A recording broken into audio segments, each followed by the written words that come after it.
media that have been consistent, speaking against the bad government and for the purpose for reformers. Niger what yo?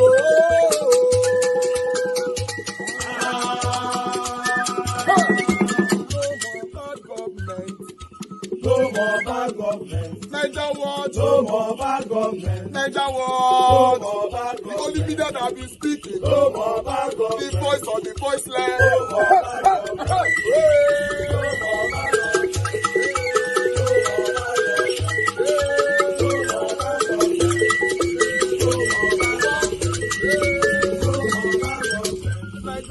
No more bad government. For the poor. No more bad government. Niger what? No more bad government. Niger what media? No more bad government. No more bad government. No more bad government. In Nigeria. No more bad government. No more bad government. No more bad government. The only media. No more bad government. The number one media in Nigeria. No more bad government. That have been speaking against government. No more bad government. Niger what? No more bad government.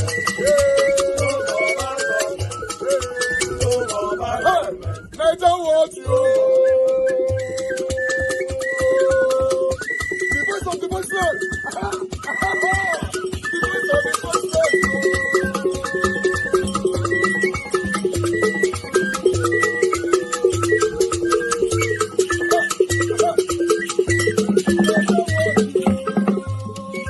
Voice for the voiceless. Voice for the voiceless. Niger what? Voice for the voiceless. Niger what? Anoga, Special Advisor on Information and Strategy to President Bola Tinubu, has alleged that supporters of Peter Obi are behind the proposed nationwide protest. Obi was a presidential candidate of the Labour Party in the 2023 election. There have been reports that youths are planning a nationwide protest between August 1 and 15 against the rising cost of living and economic hardship in the country. The presidential aide claimed that the organizers are the same individuals who hijacked the NSAS protest of 2020. Onanuga wrote, revealed, Peter Obi supporters are the people planning mayhem in Nigeria. Obi should be held responsible for anarchy. They are the people spreading the hashtags End Bad Governance, Tinubu Must Go, and Revolution 2024. They are not Democrats, but anarchists. They are attempting to call out our people via propaganda because their messiah, Peter Obi, failed to win the presidency in the 2023 election. As bad losers, they don't have the patience to wait for another election in 2027. They would rather destabilize Nigeria by staging a civilian coup against President Bola Ahmed Tinubu. Joining us now on the show is Professor Chris Nwokobia, convener of Country First Movement. Good morning, Professor, and welcome to the morning show. Good morning, Ayo. It's my pleasure to be here. All right, let's go straight in. I just gave that, I gave a lengthy read of one of the tweets by Presidential Special Advisor to the President on Information and Strategy, Chief Bayo Onanuga, who's used some very interesting words, anarchists, social or civilian coup. He said that the hashtag and perhaps the movement is being driven or spearheaded by Mr. Peter Obi of the Labour Party. Is there merit to what he's tweeted? There's absolutely no truth to it. And let me start by saying that oftentimes when those who speak for Mr. President do, they forget that they must be keen on doing great service, not only to the presidency, not only to Mr. President, but to the nation. I have always said that truth is the pristine street in the city called brotherhood. There is absolutely no truth in what my boy Bayo Onanuga had written. And let me also say that opposition is the pristine boulevard in the city called patriotism. You cannot expect to have a country without critical opposition. And Ayo, wonder about this, and this is for the viewers to ponder. Peter Obi allegedly lost an election last February. He did not call the people out to protest. Through the period of the judicial process, he did not call the people out to protest. It's a year and months after that he would sit back to ask the people to protest. There is something even the greatest critic of Peter Gregory Obi would say. He's a man of peace. He loves due process. And at some point, you can bear me witness, I called him out about certain issues, and I said he was allowing so many things to go wrong, even at the level of the party, because he wants peace and due process. And that same Peter Gregory Obi is one Bayo Onanuga is trying to rope in a process that is absolutely within the purview of the Gen Z generation. And let me show you something. If there's anybody stoking the fire or stoking the embers of conflict and crisis, it is Bayo Onanuga. When you use words like you noted, anarchy, when you use words like overawing words that overawe the system, when you use words like planning mayhem, when the young people are talking about peaceful protestation, then there's something that we must be weary about. And that's why I want to say clearly that Mr. President must understand that those who truly love him are those who are critical of his watch. I know that the Holy Book says that open rebuke is better than strict love. Those who truly love him are those who are critical about how his watch is going. Those who are sycophants, who pat his back when things are going wrong, are the haters of not only the president, haters of the presidency, and haters of our country. When I read through what Bayo Onanuga wrote, I wondered how much hate he has for Mr. President and not love. Because you are, don't forget, and I say without fear of querulous critics, that the cliche, when a man is down, he needs fear no fall, is true. And if Bayo Onanuga understands this reality and understands what this Gen Z generation is facing, if he understands this reality and understands that when you go to the market, you need 10,000 naira to buy an average tuber of yam, when he understands that this Gen Z generation are aware of what goes on around government, that over $100 million was spent in purchase of a presidential aircraft when roads, connecting roads to the farms and the villages are not well and are not good. When you understand the fact that they are out of school and they are through with youth service and there's no job. When you understand the fact that the Nigerian hoi polloi is buffeted, traumatized, tyrannized, and harangued by hunger, poverty, disease, and despondency. When you understand that the shortage of food and the spiraling rate of inflation affects everybody.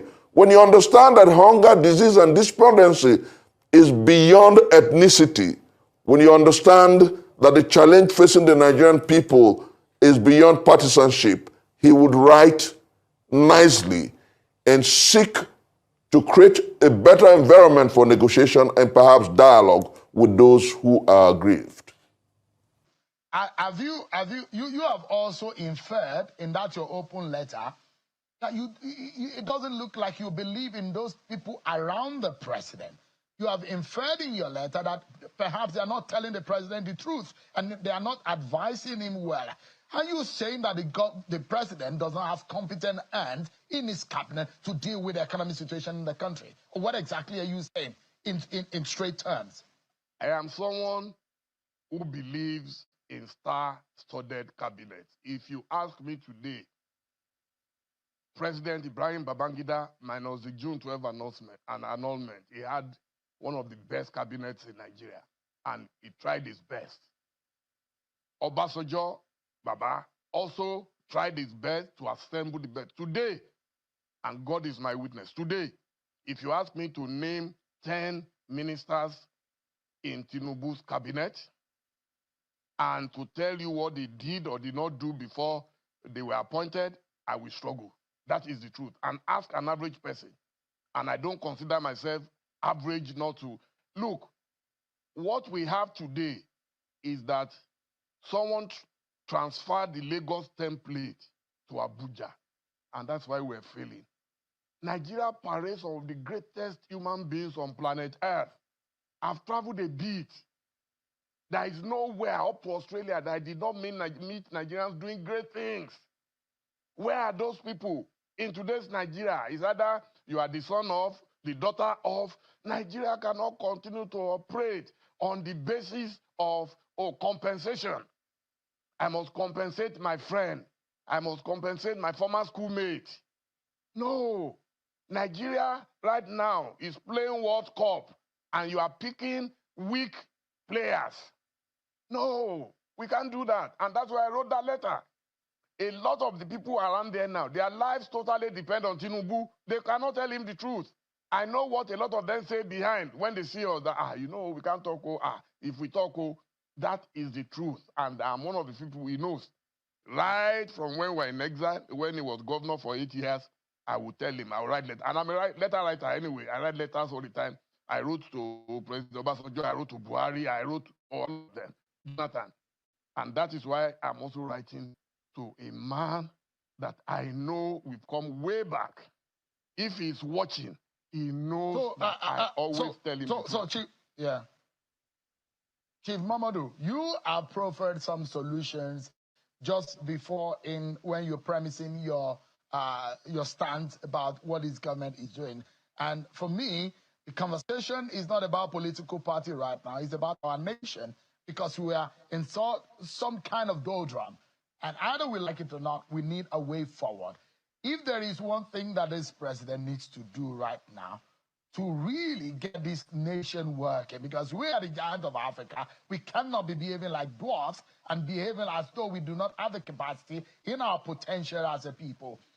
If he is to make any decision that will have a drastic difference in our nation today, what would that be? Kill this profligacy. That is number one. The economy, no matter what you do, continue to borrow money to fund lifestyle. Nigeria will continue to fail. So the president must make that personal choice and personal sacrifice by calling his people to order and making himself a scapegoat. If I were in his shoes, that's the first thing I will do to make sure. Look at this issue of presidential jet. People shouted against it, they didn't listen. Yacht, people shouted against it, they didn't listen. Building of houses for Mr. President or Vice President, they did not listen. So how do you dare expect people to follow you in good conscience? They said the man on whose behalf you are fasting should not be seen eating lunch. That's the way the Yoruba say it. So you want Nigerians to fast, and because of you to succeed, and yet the biggest beneficiary of that success, people are seeing you enjoying life. You are not even ready to compromise your own personal lifestyle. Then people are not going to follow you. The key element of leadership is trust. Once people trust you, when the disciples of Jesus trusted him, he told them to come. You will float on water. They will believe him because they can see him himself floating. So it shouldn't be a case of do as I say and not as I do. And that is why I am saying in that letter that the greatest thing you can do for Nigeria is to make that personal sacrifice. Sell off all this presidential jet. Before you became president, God bless you, you had your own private jet. You can go back to it. If your entourage needs to come with you, call Air Peace or any airline that has good planes in Nigeria, and they will supply. You will pay. The money remains in Nigeria. That's the way it should be done. So if the Pope is going somewhere now... There are those who will say, okay, there are those who will say, show me one country that does that, where their leader fly private jet. Those who make the assertion or the debate that it's is a national security matter. But Chief Dele Momodu, before you... it's over a year now since the Tinubu government got into office. You are one of the promoters of the party. You promised Nigerians that your party, under the Bola Tinubu government, will fix Nigerians. And there are those who are asking, Senator Alin Dume, did you lie to us? No, the promise that your party made to us is not being fulfilled. And that's the question I'm asking tonight. No, I didn't. Nigerians, I didn't lie. On this very program, you made a promise. No, I'm sure if you will be fair to APC, we are just 1 year old. We are just 1 year old. Tinubu's government is just 1 year old. So if we give him a chance, and I'm sure he's listening to most of these complaints out there, and he is a reactive person. You can see, after we shouted on this issue of hunger, he released 20 trucks of grains to each state. He agreed to raise the minimum wage to 70,000. All these are progress.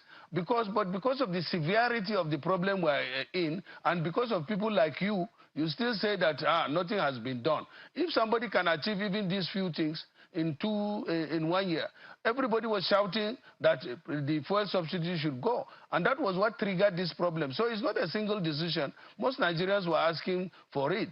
And I think the best thing is to encourage Mr. President to listen more, to open his doors more, and then to do what he needs to do more, because there is all indication that he is willing, or he should take responsibility for whatever we find ourselves. Unfortunately, globally, there is issue of hunger, there is issue of poverty, and it's global. But only see the warning to go on strike. We don't know who are the faces. But as I said, that is not it. In my place, we are picking our pieces. Viewers, let's begin what's trending. The former chief whip of the Senate, Ali Ndume, has called on President Bola Ahmed Tinubu to address the planned nationwide protest over economic hardship using dialogue. Ndume gave the advice on Monday ahead of the planned protest billed for August 1st across the country. Well, according to the lawmaker, talking with the organizers, who are predominantly young people, would help douse the intention and avert the planned demonstrations. My fear is, in most cases, looking at what happened during the NSAS, I hope it doesn't get out of hand. And more especially when we cannot identify the leadership. That makes it more difficult, because there is a need before strike. Even Labour that went on strike severally, they normally issue out warning. Now we only see the warning to go on strike, and we don't know who are the faces. All right, Ali Ndume here is saying we don't know who are the faces. I missed your conversation earlier, but I know we discussed this, the presidency attacking the supporters of Peter Obi, saying that they are the ones behind this nationwide protest, which, you know, there are a lot of reasons to condemn in mass protests, because obviously what happened during the NSAS was not good. But, you know, his comment aligns also with that of the Nigeria Labour Congress. The NLC, in a statement on Monday, appealed to President Tinubu to dialogue with the leaders of the planned demonstration, saying that Tinubu should invite the leaders of the planned protest and listen to their grievances. I also loved your comment about this podcast. I've never been on Twitter Spaces. I loved that comment earlier. But I think that it is what needs to be done. Yeah. Dialogue. I respect the NLC. I respect Ali Ndume. We need to dialogue, but you cannot blame Nigerians that want to come out to protest. Sure. There is hardship in the land. We have seen a lot of videos. In fact, one of them is a viral video showing, I believe, it was the chairman of the Nigerian Association of Refrigerator and Air Conditioner Practitioners, Jobi Oluwarotomi, lamenting over the half bag of rice reportedly given to him by the federal government to share with more than 300 practitioners in Ondo State. Let's look at that video really quickly. A few days ago, I was called upon that the state government or federal government or whatever, I don't know which one I can call it, that they are distributing palliatives. I should come and receive for my members. I was speechless when I got there. Come and see what I saw. Can you see by yourself? Can you see this is maize? This is maize. Can you see it? Can the whole world see it? And this is rice. I want to tell you that we even paid for this. They collected money to convey this. And this quality you are seeing here is for a member that is almost about 300 practitioners under me in Akure South and Akure North. And I don't know how I will go about this, giving it to them. I just want to appeal to the state government and even the federal government. They should please leave us alone. We don't want all this issue of food palliative to be distributed again. This is cruel. This is purely inhuman. This is wickedness. They should please leave us alone. I mean, we did take that story where the federal government said that they were going to distribute 20 trucks of rice to the state. I mean, is this what's happening in Ondo State? I believe the governor should this is what we are saying. This is what we were saying that day. We were saying that this should not go to some sort of constituency project and, you know, to these party members. And we are saying this young man here, I mean, We need to investigate that video because it is quite viral. Rufai. Oji. Yes. Why are you surprised? Yeah. You are distributing 20 bags of rice, 20 trucks of rice 1,200 per state. 4,000. Per state, yeah. If you take that fry, 20 trucks of rice to Aja Junction, they will share it in less than 5 minutes. When they did the reports, some people did the calculation. It came down to 1/6 of a paint bucket of rice. People will literally get, when you pack rice in their hand like this, and give it to them. That's what they will get. It's too mega. That's how some people have touted the idea of. Why don't you give them food stamp where they can buy the cheaper price in the markets? Or you can also help them in such a way that you give them the money in their pockets. Because this thing, it will never be up to. There's no how. Are you surprised? When they shared palliative in Lagos, you see the bread, they were sharing bread for people that time. Cutting bread. People were throwing the food away. Yeah. Now what kind of work is, you can't compare to the palliative they share in other parts of the world. It will never be enough. And a lot of that food will be lost to logistics.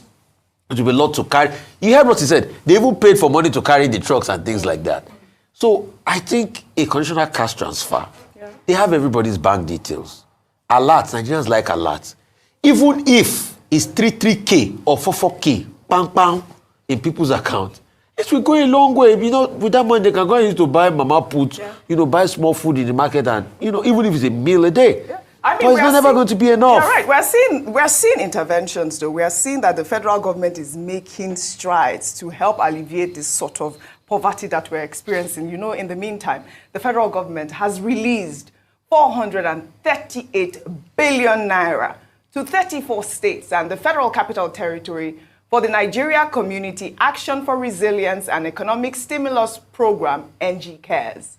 The program's development objective is to expand access to livelihood, support and food security services, and grants for poor and vulnerable households. The program is also a results intervention program where states and FCT invest their resources in line with agreed protocols and get reimbursed by the federal government after an independent verification exercise. I would love to, show how much the states are getting, because I think this is also a way that I try to make sure that the federal government, are doing what they're supposed to do for the states. I believe Zamfara earned about 49 billion, Nasarawa 27 billion, Plateau 26 billion, Gombe, 25 billion, Kebbi, 21 billion, and Cross River, 20 billion. And the list goes on. Femi, quickly on this particular issue of, federal government's intervention and all of that. Right.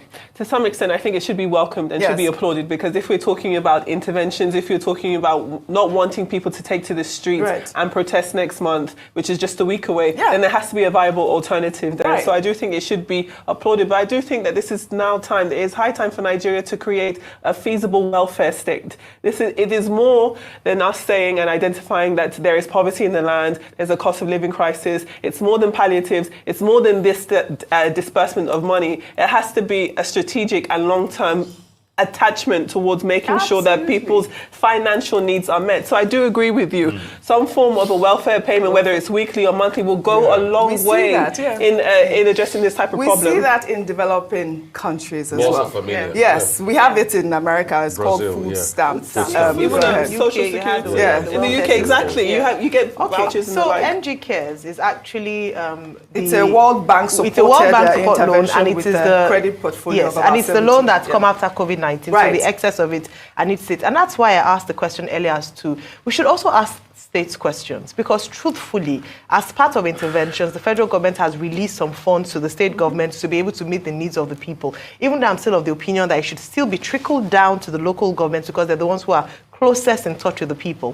One of the things is CNG buses as well. Federal government gave state governments money for CNG, to promote CNG buses and conversion. What has happened to the money? Because people need to start asking those questions. It's great to see these numbers. It's great to see some states which have given accounts as to what they did. It was different projects across different states. What have they done with the money? If people are not feeling the impact even if we keep announcing these billions of naira, they will still protest because it's not about the announcement on TV or the press releases. It is it getting to my stomach? Is it getting to my table? And you saw the Ondo State man talk about the fact that look at the rice. So if you're releasing all this amount of money and what is getting to my pocket is one handful of rice, of course I'm still going to protest. It's a drop in the ocean. So that's what the challenge is. Let us probe. We see these huge amounts of money being announced. What were those amounts used for? Who is responsible, and why are the people not feeling the impact? Absolutely. Dialogue and interventions are great to avoid this protest.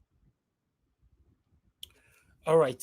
Good morning, good afternoon, good evening to every one of you, my people. I appreciate every one of you. It's good to be back here again.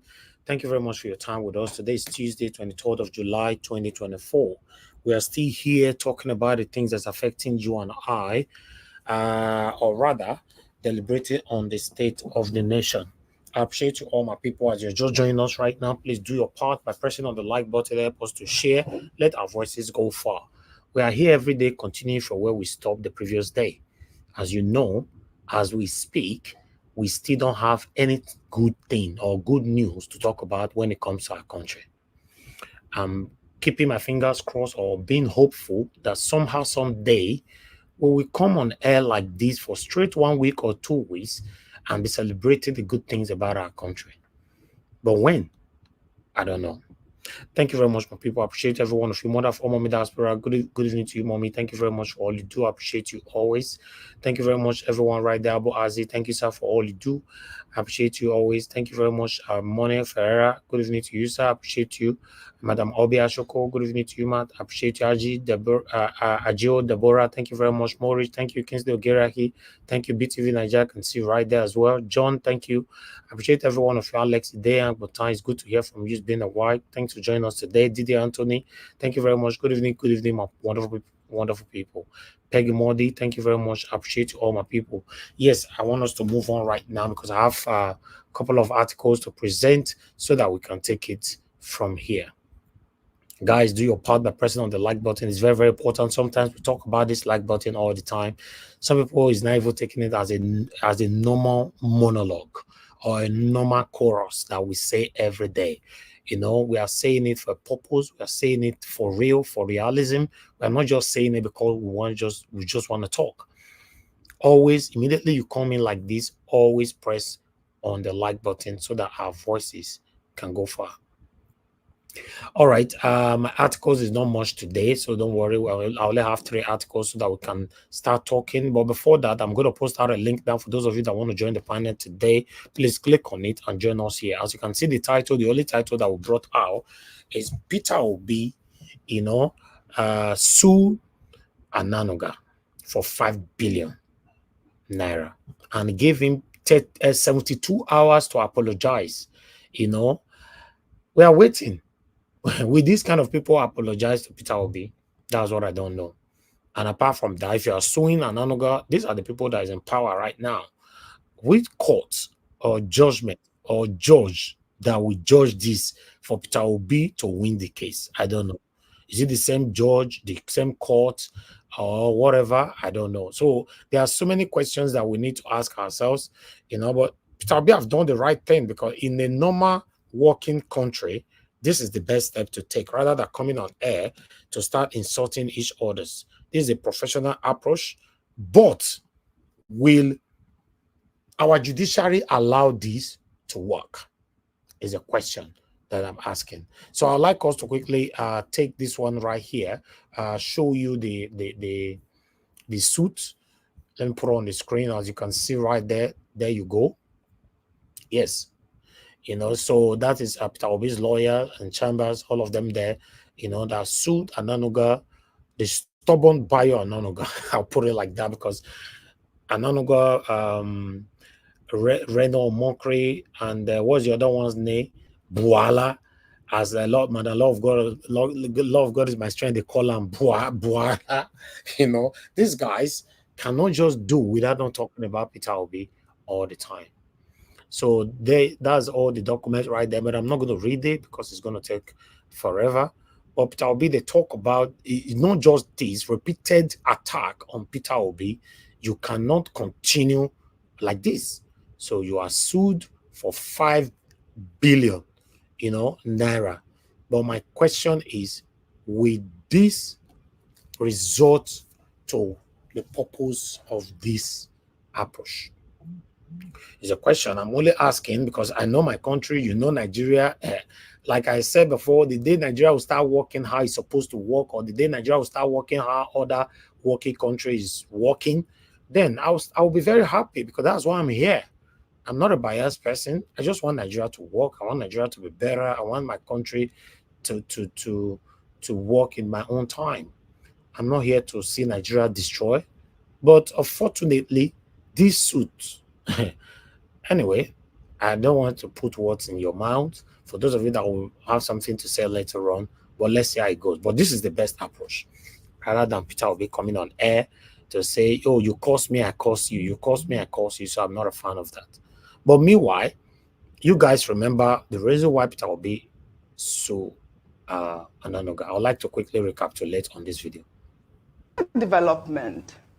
Bayo Onanuga, the special advisor on information and strategy to President Bola Ahmed Tinubu, has come under heavy criticism after he alleged that the supporters of Peter Obi are planning to cause mayhem across the country and that he should be held responsible for anarchy. Bayo made the claim in a post on X and also stated that the protest planners are also the same people who were instigated by Nnamdi Kanu to launch destructive NSAS protests in Nigeria in October 2020. His tweet reads in part, revealed, Peter Obi's supporters are the people planning mayhem in Nigeria. Obi should be held responsible for anarchy. They are the people spreading the hashtags and bad governance. Tinubu must go and Revolution 2024. They are not Democrats, but anarchists. They are attempting to call out our people via propaganda because their messiah, Peter Obi, failed to win the presidency in the 2023 election as bad losers. They don't have the patience to wait for another election in 2027. They would rather destabilize Nigeria by staging a civilian coup against President Bola Ahmed Tinubu. Let me take this response from EJ. He wrote, Sir. Okay. Thank you very much, my people. I have to quickly take that out because of time. But as you can see, this is one of the articles that I have for you guys. I only have two left. Just one left after this. Nigeria, not your personal estate. No amount of threat will stop August 1st protests. PROP Vanguard wants Tinubu. You can't be threatening everybody. So it's a long statement right there, but because of time, I can't read these things. I know say sometimes I try my best to read, but we can't read all articles for you. The headline is enough for you to do your research or just follow Sarah Reporter, that is the one that reported this. Although every article that I bring here, many other mainstream articles talk about it, but I only choose one particular one to bring it here. So as long as you just write the title right there on your search, then a lot of them will come out. But meanwhile, the last one, which we already played the video from Dele Momodu, saying that Tinubu is compensating his people with Nigerian resources. Tinubu using appointments to compensate incompetent friends. Dele Momodu. Now I talk this one. So my people, that's all I have for you guys today. I'd just like us to move on time today. Should I say on time? After I don't spend all the time. All right, maybe not obvious, but still, we'll always catch up. Don't worry, we'll always catch up. I'm even surprised now that there's a lot to talk about every day now. For some of you listening to us, I'm not happy to spend so much time here every day. But as we see, and as they carry and they come, we want you guys to be aware and what is happening around us right now in Nigeria. I appreciate all my people. Thank you very much for your time with us. I can see more people join us right now. Boss Village, Empire TV, thanks for joining us. Good evening to you, Patience Demodia. Kids Dogera here once more. Great mind. Thank you. God bless you all. Chai, I can see you as well. Thank you very much, my people. Do your part, just press on the like button. I already have my first super chat of today coming from Rosie Ayosh. Thank you very much, Rosie Ayosh, for all you do. I'm very, very grateful for your continuous encouragement amongst others. Guys, I would like you to emulate this by clicking on the $sign, buy me a coffee, encourage our work here. keeping to the consistency every day is not easy. You know, like as I'm saying, I am a wonderful panelist, don't have to do this. Yes, we don't have to, but we're doing it every day. In fact, we could do this twice a week, but but some of you are very, very encouraging, both on air and off air. That is why we are here. So please keep that encouragement coming in. Is our strength, is the energy that we get to come here every day, is the enthusiasm that push us. I'd like to take some calls quickly. If you want to call in, this is the best time. Call in now. Let me take your calls before I go to the panelists so that we can start talking straight away. Good morning, good afternoon, good evening to every one of you right there. We have the first caller already here. Oga Shemize, thank you, sir, for calling in. Good evening to you. Talk to us. Yes, and that was good evening, good afternoon, good morning. Thank you, sir. Yeah, please, I thank you for all you do. Keep the fire burning. If they want to hear, let them hear. If they don't want to hear, let them stay where they are. Right. Is the reason why these people, this government keep or let me say presidency keep going after Obi is this APC government have looked left and right. They don't know what to do. They don't have the they don't have anything what it takes to make Nigeria work. So rather instead of doing it, they start chasing shadow, which going after will be saying one thing or the other. Then instead of them to say, oh, what Obi is doing, they don't like it. They want Obi to stop. You know, Obi going for some rural area, drilling borehole, giving some people cash money like the nurse school, give them like 10 million, and so many things Obi have done since this after this 2023 election. Obi have done marvelous. He has done so many things. So this government APC have looked what Obi is doing. They're seeing it as, man, Peter Obi is doing too much. You know, it's kind of envy and they don't like it what Peter Obi is doing. That's why they keep going after him. Then for suing Bayo Onanuga, I love it. I love it. Peter Obi should never concerning this protest. It doesn't concern him at all. Don't say anything. Am I coming out? Go ahead, sir. Go ahead. You have 1 minute left. Thank you. Okay. So they don't. So the only thing is Peter Obi should focus. Let him not say anything about this protest. Then so protests will go on, whether they're bringing billions to state or this thing. And what that video that guy said about electoral reform, in fact, is the best thing that will ever happen in this protest. Nigeria should have it in their back of mind and have it in their front of mind and say, yes, every placard they will hold, they will have to write it, they have to reform electoral whatever, so that they will have a credible people in government, not the bad people, a credible people. But when you have a credible people in a government,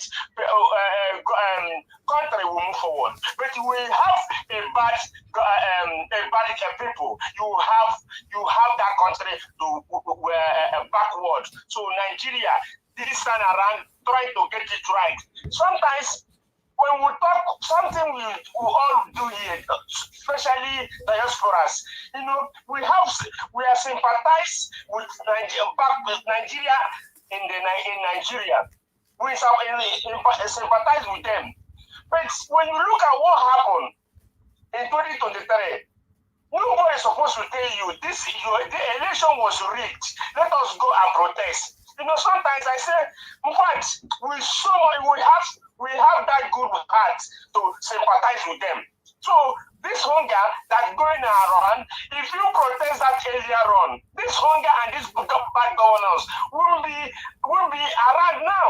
At least it could be something that protest will stop it then, or stop this man coming to the power.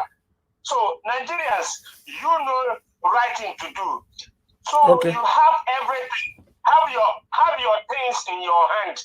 All what you use to, the instrument you use to do this protest. You know it. Electoral reform, and the bad government, and the police, everything, both police brutality also, and corruption, and the evil politicians. Thank you, Naija Watch, and remain blessed. God bless you, sir. Thank you very much. Thank you. Okay, thank you very much. I would like us to, okay, I have another caller here. Hello, good evening to you. Can you hear me? Okay, I lost that call. Okay, I'll quickly go back to the panel. You know, in case you want to call in, maybe after the next panelist. Thank you very much, Kingsley Ogera here. I really do appreciate this. Super chat, your pocket never run dry. Thank you so much. I'm grateful. Guys, do your part, press on the like button, help us to share. I'd like us to move on to the next person on the panel. Oh, okay. Call is coming again. Please hold on. Okay, Madam Origin, thank you very much, ma, for calling in. Good evening to you. I guess you can hear me. Please talk to us. Hello? Hello, ma. Good evening to you, man. Thanks for calling in. Please talk to us. Yes, my people, we are here again. God bless you all the wonderful Naija Watch family that come here every day. You all will never lose your rewards because it is a civil duty. Thank you, Mommy Diaspora. Thank you for all you do. Mr. Naija Watch, thank you. I don't want to start monologue right now for you because that will take a long time. Thank you for this candlelight. You will never lose your reward. I thank our panelists that come here every day and do due diligence because it is a call for duty, it's a call for our country, it's a call for rescue of humanity. I don't take what we're doing for granted. I don't take it lightly. That's why I make out time to be here. We know what we are fighting for. You know, some people come here and they try to either dehumanize the commoners who are doing so much. They go to vote, it is stolen from them. They try to talk, they abide. They try everything. They go to defend their farms, they abide. People go to their farm, eat up all the crops, they cry, nobody hears, nobody comes to their rescue. They go to protest, they abide, which they must not stop. Because at this time, at this moment, it is a clarion call. A lot of you, I will go to quickly talk about what has behooved us. Why everyone, it doesn't matter what you have, please wake up, take up your own baton. It can be talking, whatever you have, use it. Refuse to be boxed into the narrative. Now they are trying to, what I call, I've forgotten that name because I give things name that helps me come to, they're trying to tone it down. Dialogue from where?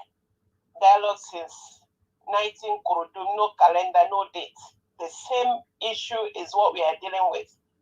To be honest, I believe it is not about this regime. It is something that has been on. It is a system. And if they go, if we're able to push them out in 1 month, in 2 months, in 4 months, in 4 years, they go. It is because it is the same system, they are going to bring the same replica of what we, in fact, worse than what we have now is going to come if the system is not addressed. And they know, and I'm happy that they have accepted that they are kleptomaniacs. They are megalomaniacs. Now I have defined kleptomania. Let me tell you, if you give you an example, if the people try to begin to, I love this man of God. They only take one of his cliche. Another cliche of that man of God is he said, to whom brain is given, common sense is required. You use your common sense and begin to analyze things. Begin to research and find out for yourself why you are. If you don't know why you are doing what you're doing, somebody will talk you into it. Somebody will bring this thing down, and you go back home and continue to suffer. This is what has behooved us. They cannot give us the less than megalomaniac, kleptomaniac, and kakistocrats. They cannot give us less than that. Thank you. People that are delusional, they believe they are relevant more than the people. They believe everything is all about them. Overestimated. Look at what they are talking about. Miss Anaja, watch. There is this thing, Ndume. Oh, I apologize to myself for even calling that man and telling him to hang in there. Hanging from where to where? Look at what that man is talking about now. These same people. You cannot, anybody that is right-minded, that have sanity, that wants Nigeria to move forward, they cannot bring him in. Whatever they swear that make them give them position, you have to fit into the narrative of megalomania and kakistocrat. Lowest of the load. Look at that man talking, telling that people should not go. So when you come out and you were crying, it's because he cooked up something. And they are not looking towards that direction. Now he is talking from two sides of his mouth. And they are attending to his needs. Because maybe they have given him what he needed. Now he has joined back the bandwagon to oppress the people. I tell everybody, refuse to be boxed in. You know why you're going out to protest. You know what? You know the system is not working. If you can think about your mental, your patrimony, your freedom, your sanity, your well-being, your peace of mind, All right. your land, everything that is taken from you. If they have not rectified it, don't back down. I rest it there. Bye-bye. Thank you, ma. Thank you so much. Thank you. All right, Mr. Ben. Thank you. Mr. Ben, thanks for calling in. Good evening to you, sir. Talk to us. Thank you. Good evening to your wife. I greet you. First of all, I really want to appreciate you for everything that you do on this platform every single day. Thank you. May God bless you and your family. We really appreciate you all over the world. Your voice is going very far. Back home, people talk about you. Over here in the United States, my friends talk about you. Thank you very much for all that you do. And to Mommy Diaspora, Mommy, I greet you, man. Thank you very much for all that you do for our platform. And to my panelists, Black Panther, Give Us Our Mandates, Madam Luke, Abdul Malik, Mr. Desno Wosu, and to our other people that are not here yet. Thank you very much for your service to our nation, Nigeria. Your voices go very, very far. Even if those politicians are not listening to the yearnings of Nigerians, we'll keep talking and speaking truth to power. So I really want to appreciate all of you. And to the conversation in that end, the protest that they are talking about, see, my Nigerians, my people back home, I beg on making us do everything possible to let these people in power know that enough is enough. But please do it peacefully. Do it peacefully, because there are plans in place to sabotage that protest. See, Nigerians, it doesn't take much to sway them. Once you give them few Naira, 10,000, 5,000, they will always pander to the yearnings of those corrupt politicians. So my people back home, I beg, making a watch on our back, it's way happen for NSAS a couple years ago, making it happen this time around, because these politicians are very desperate to sabotage that protest. Go on the streets, hold your placards, do whatever you want to do that is within the ambit of the law. But please, make not break any laws. So I beg you now, because your life is at stake, and these politicians don't give a damn about you guys. And to Bayo Onanuga, we know he's the vuvuzela of the government. That is what he's been paid to do. He's been paid like Reno Mockery to tarnish the reputation of Peter Obi, and he's been doing that since the inception of this government. That is what Reno Mockery is also doing. So those people will never give up until they bastardize the personality of Peter Obi. And to the courts, those people, they're not going to do anything now. He sued Bayo Onanuga for 5 billion naira. The same courts when you do anything when it comes to the presidential petition. The same courts we disregard all of the evidences, mountains of evidences that was brought to them. You know, they don't do anything. So now they want, you know, I beg you, this country is very frustrating. The kind of things that happen back in that country, very frustrating. And my people in those states, making us using our power as we talk that year, making us bring in the right person for the governorship election. Me, my candidate is Barrister Olumide Akpata, because we are tired of the PDP APC conundrum. We are tired of that. We need new fresh heads. We need fresh ideas. We need fresh people to come in. People that will not pander to any kind of godfatherism. Because if this PDP man enters now, you know who probe the government of Obaseki. And I don't want that. I want somebody that will come in and will say, okay, in the last 8 years, let's audit the accounts. Let's see what's going on. That's what I want. You get what I'm saying? So my people in Edo State, vote to the Labour Party candidate, Barrister Olumide Akpata. He is the only one that will change the face of that state. My people in Edo State, enough is enough. You don't do. Thank you very much, Mr. Helvis. Thank you very much. God bless you, sir. God bless you. Mr. Ben, thank you, sir. Thank you very much. All right, callers, I have to take a break from you for now. Let me go to the panel. I appreciate you all, my people. Continue to do your part. Press on the like and help us to share.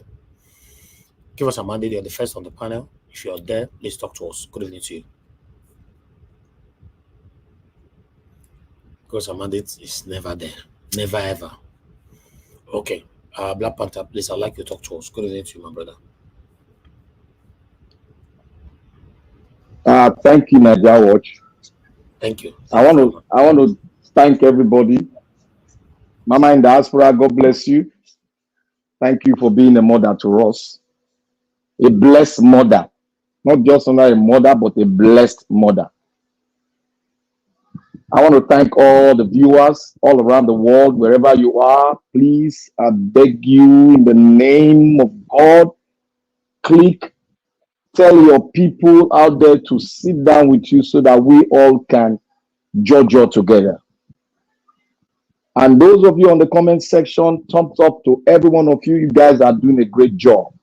But most especially, what you need to do, you have to, click on the like button. Because as you click on the like button, this message is going to go far to the ends of the earth, so that every Nigerian, wherever you are in diaspora, wherever you are in Nigeria, it will get to them as long as you are hooked up to the internet. I know many Nigerians don't have internet, but as many as that have heard these messages, please try as much as possible as you call your people in Nigeria, also send down the message of what you have heard so that everybody in Nigeria will be well abreast with it. We can no longer take this anymore. It is high time we define who is a Nigerian and what is a Nigeria. What is the meaning of Nigeria? Now, the breaking news: protest allegation against Obi sued Onanuga for 5 billion. I welcome that. And Naija Watch, I sent you a video of the reaction of one of the northern Arewa kingpin that spoke concerning Onanuga allegation against Obi. And he spoke very well. This is the first time Black Panther, that video that you sent that video was the first video we played yesterday. Okay, I wasn't. Thank you. Maybe they join us from the first minute. You then go see them. So I saw it played yesterday. Thank you. Yeah. I went through the video yesterday. I was shocked because this is the first time that man will open his mouth and even mention Obi and make a right statement concerning Onanuga. And I thank God Obi has, aligned with his lawyers and they are placing a suit against Onanuga. I think what the suit we achieve is this: all the rats around Onanuga in diaspora, wherever they are, that have been speaking against Peter Obi, they should get ready for lawsuit. Wherever they are in diaspora, they should get ready for lawsuit. And you know, if you are sued in wherever you are in diaspora, you are going for it. You know that you are going for it. It's a civil case. And when it's a civil case, you make the announcement where you in your base, and the suit they come for you, a lawsuit. You see this 5 billion, if it is in diaspora, you are going to pay for it. If you don't pay for it, you are going to jail. I love this. Yeah, but Black Panther, you kept saying if not diaspora, but we are talking about Nigeria. This cannot work. Yes, you know what? See, the thing there is that the messages of people, the voice of the people, the voice of those people are very strong. And what causes eruption in many countries is the voice of people. If you look at all this uprising in the north of Africa, in the middle of Africa, it's as a result of information dissemination. So we should get that right. There is a war on information dissemination. And that's what they use. That is what government of Africa mainly use against to oppress the people. They deprive you of life because they don't want you to get information. They deprive you of water because they want you to be starved of that thing, so that your mind and your soul and body will not even go there to even listen to anybody. That is what the African continent is looking at. Now, that is it. I want us all to put extra Nigeria, put Nigeria on the table and ask ourselves a question. Is this a country? What is the definite solution to this situation? Now, I also want us to bring Nigeria to bring those what the people that want to the Nigerians that are coming out, what they said that they want, so that we can start bringing it out one by one, because this thing needs to be really exhausted so that people will know, the world will know what we are doing and what is happening in Nigeria. Yes. Now, is Nigeria a country? It's not yet a country. Then, what is the solution, the definite solution to all this problem? Because all this problem is attached, they derive their power from a source. And what is that source? The source is the constitution of the country. Because the judiciary derive their nutrient from the constitution. The federal government derive their nutrient from the constitution. The people that wrote and voted for this constitution to come to place derive their power from the constitution. The local government derive their power from the constitution. The state government derive their power from the constitution. Then now, what is the problem? The problem is the constitution. Because if you solve one part of the one factors that is affecting us, the factors that you've solved derive its power and its strength from the constitution. Let me give an example. Your electoral law. Your electoral law, no matter how it is being modified, it will still go to the judiciary. And the judiciary will still derive their strength from the constitution by promulgating, by making a ruling that will say the president that was elected is the president. That is wrong, because the judiciary is not supposed to uphold anything, but supposed to do what? The Supreme Court is supposed to do what? Interpret the constitution and tell the electoral committee where they go against the constitution. And therefore, they should put forward an order that those things be done right. That is the power given to the judiciary, that the Supreme Court. The Supreme Court is not to say that the president that was elected, yes, it is elected and now is the president. No, It is never done like that. You need to interpret the Constitution, look at what happened, and tell where they have defected on that election. That is what the Supreme Court should be doing. But the court says, the Constitution said that there must not be a loophole, a vacant in the presidency. You must fill it according to the Constitution. That is where the problem is. Our Constitution is our problem. They know. They try to use the Fulani oligarch to gag everybody to the farm. It is not working. It is not working. They try to say, like people say, they want to Islamatize. It is not working. Now, we have come to a point where every Nigerian is hungry, starving. Now, how do we solve the problem? Everybody must come out. And I thank God what they said they want. The first thing on that list is the Constitution. And I have said it, it is a systemic problem. And for us to rise above it, for us to see a new Nigeria, a defined Nigeria, we must come together. And that is when the peace of this country will be strong. Because if we don't coerce together, look at ourselves eyeball to eyeball, promulgate a law for ourselves, we will never love ourselves.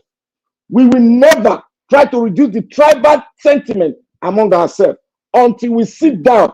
And that is what the Western world oligarchs don't want us to do. Now, let's look at the map of Africa. Look at the North Africa. If you look at North Africa, they did their uprising and they are going on, the economy is going on smoothly. One of the African countries, at least the economy of the African countries, third in Africa. Let's go to Southern Africa. They don't have such issue. Their constitution, it is from the people. That's why the people comes out, and what they ever come out to say they want, they get it. Now, let's go to East Africa. East Africa is now becoming a place whereby the people have been educated on the power they have in the constitution. That led to the uprising in Kenya. Now, let's go to the West Africa. There is not, in the entire West Africa, it is problematic. The entire West Africa, we have what? We have a lot of mineral resources that the Western world needs. And if you go to East Africa, they have a lot of mineral resources that the world needs. And what the world needs, because we are transferring from gas to electricity, the basic thing that they need to foster that electrical car they are doing is derived from Africa, and it is the East and the West Africa. This is where the wealth of Africa itself is concentrated on. And now, why will they want that portion of Africa to have peace? Ask yourself that question. People will say, oh, it is we. No, the people ruling us, they have selfish intention. They are maniacs. They are what I called yesterday. They be so glued to stealing, and the Western world are taking advantage of that. Give them money, continue to give them money, and we have the resources that we need in the 22nd century. That is what it is. We are not following very well. There is a hand, a mystic hand, that is controlling this addicted politician in the Western Africa terrain and the East Africa terrain. Go and look at the resources on this belt. All the resources on this belt, all focus on the new thing that is on ground now. Try the electric cars. This is what is going on now. We might say, oh, it is not the Western part per se, quote and unquote, but my brother, there is an hand there. Because what we have at democracy is not democracy. They will never allow democracy to foster. Look at Burkina Faso. With what this guy is doing, he has gotten almost 10 times. They tried to take him down, but he succeeded.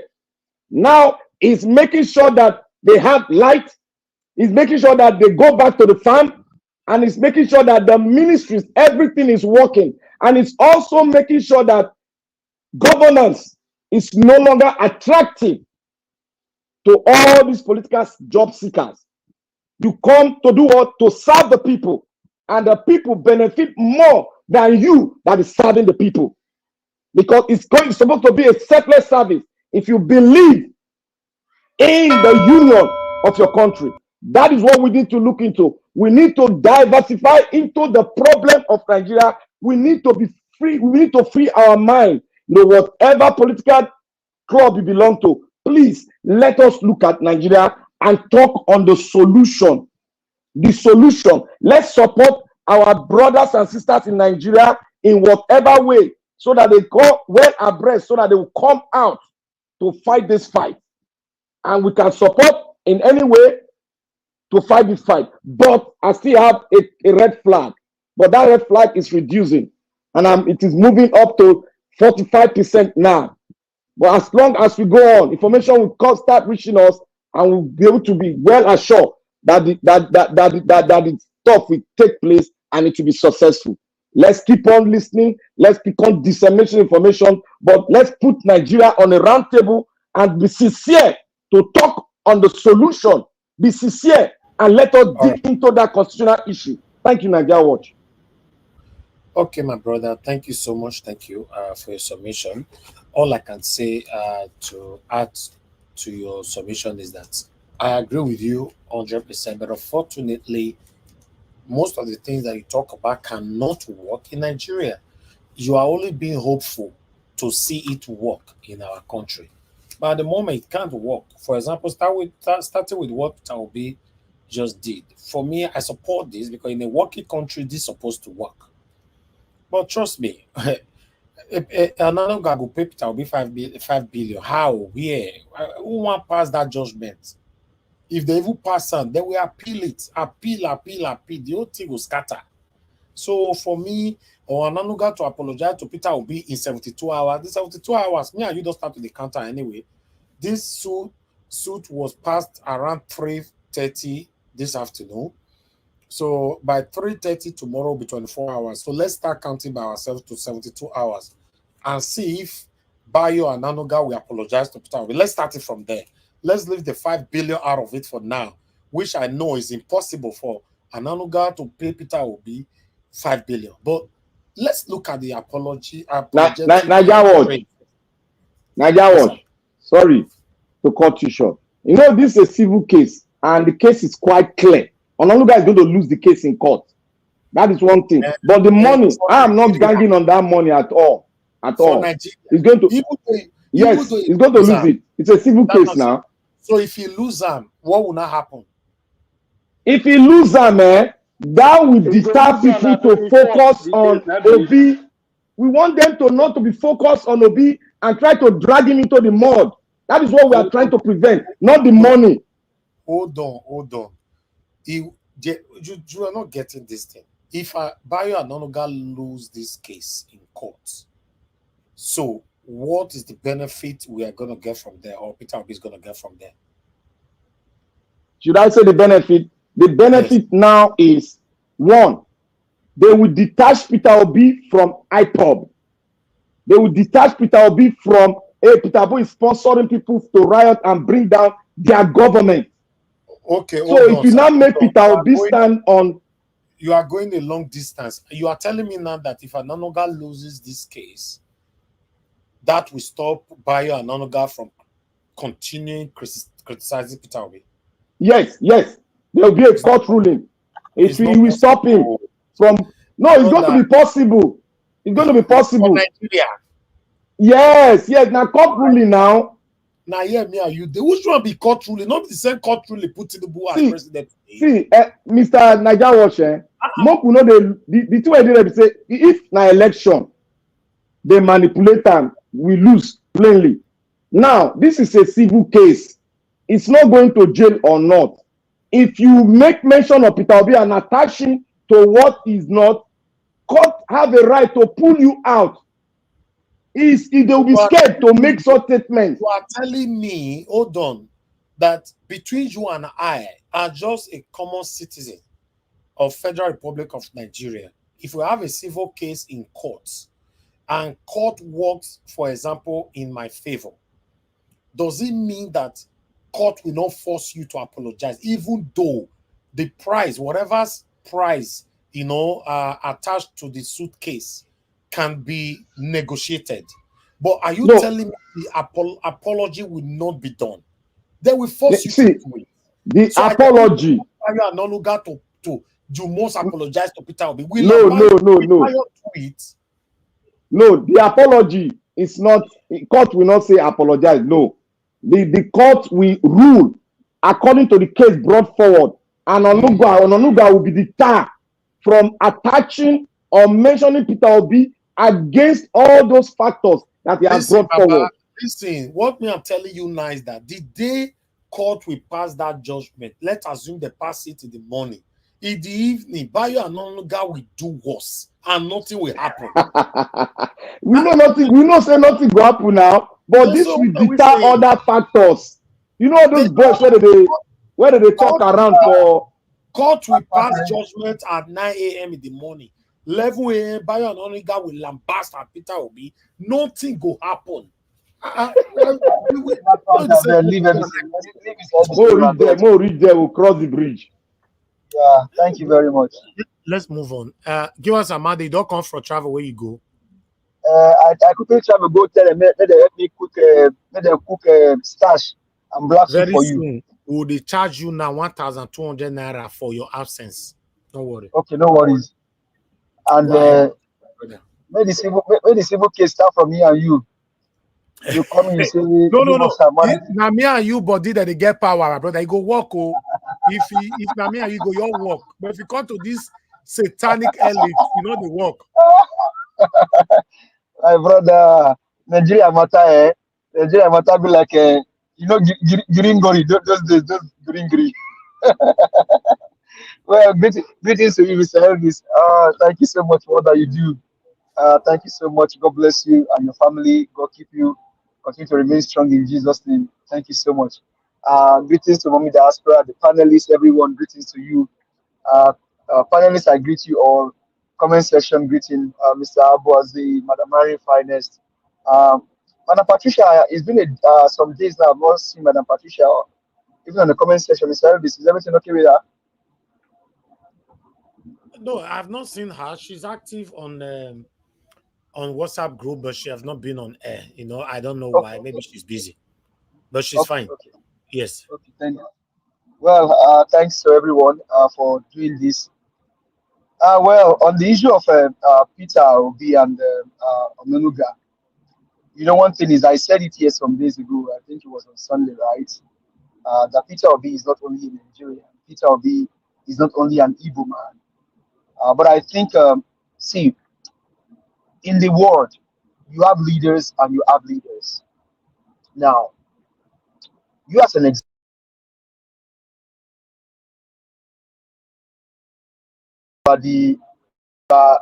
your name is Obatavia, that is someone that bears peace. And it's not because you don't have some elements of violence or probably you don't have the power. No, it's just because that person has seen through you that even though you have, maybe in some cases, I can win this case, I can do this, you still shovel your armor and then you just choose peace. Now, Peter Obi knows that only one call to Nigerians can destroy all things.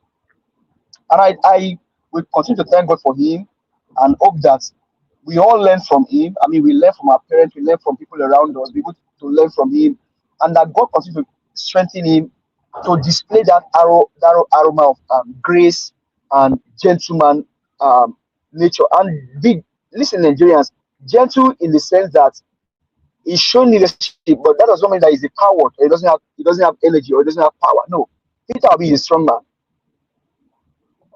I mean, we all know that Okute means stone from the Igbo word. But I think this move that he took is a gallant move. Now, when it comes to the law aspect of it, I don't want us to preempt the court. Let's not preempt the court, Mr. Elvis. This is another way for that Mr. Peter Obi will now show to Nigerians if our court is truly a sane court or a court of insanity. Because as it stands today now, the man that is the Chief Justice of Nigeria, Ariwola, is from your state. One man went to moon, or one man went to the devil, or went to hell. He's from your state. I'm from your state. So now, let's see if the shenanigan of Ariwola that he did during the tribunal will show up again in this case, because it is glaring. All that Ojiope played this morning and said, all that she read, there is no way that Bayo should not go in for this suit. In fact, as you are bringing the case to court, Bayo should be going to jail. You can say it's a civil suit. Well and good. They decided the case, either pay the 5 billion, apologize, or do this and stop the derogation of Peter Obi's character, stop the association character, or you go into jail for it. But these are not way that Mr. Peter Gregory Obi is putting the judiciary to test again, to see if they have changed or they remain the same thing. So I will not preempt the court. The case has been taken to court. There is a case now between my principal and the satanic Onanuga. Let's see the referee in this matter. Who is the judiciary? Let's see how they will play. Let's see what they will do. Because what Bayo did is the highest of it all. And I think others spoke on Sunday. I also spoke. This is the climax of it. Is the highest of it. So let's see what the court will do. Let's see what I know that we all can say there's no justice, which I mean we can't shy away from that. But let's see what they will do. I want to see what they will do.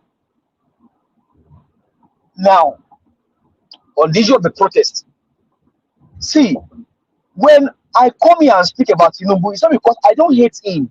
He's a human being. You always tell us here, you can argue, but don't hold the argument to heart. Why? Because you want to go to bed at night and go and sleep freely, like a baby. You don't have anything in your mind.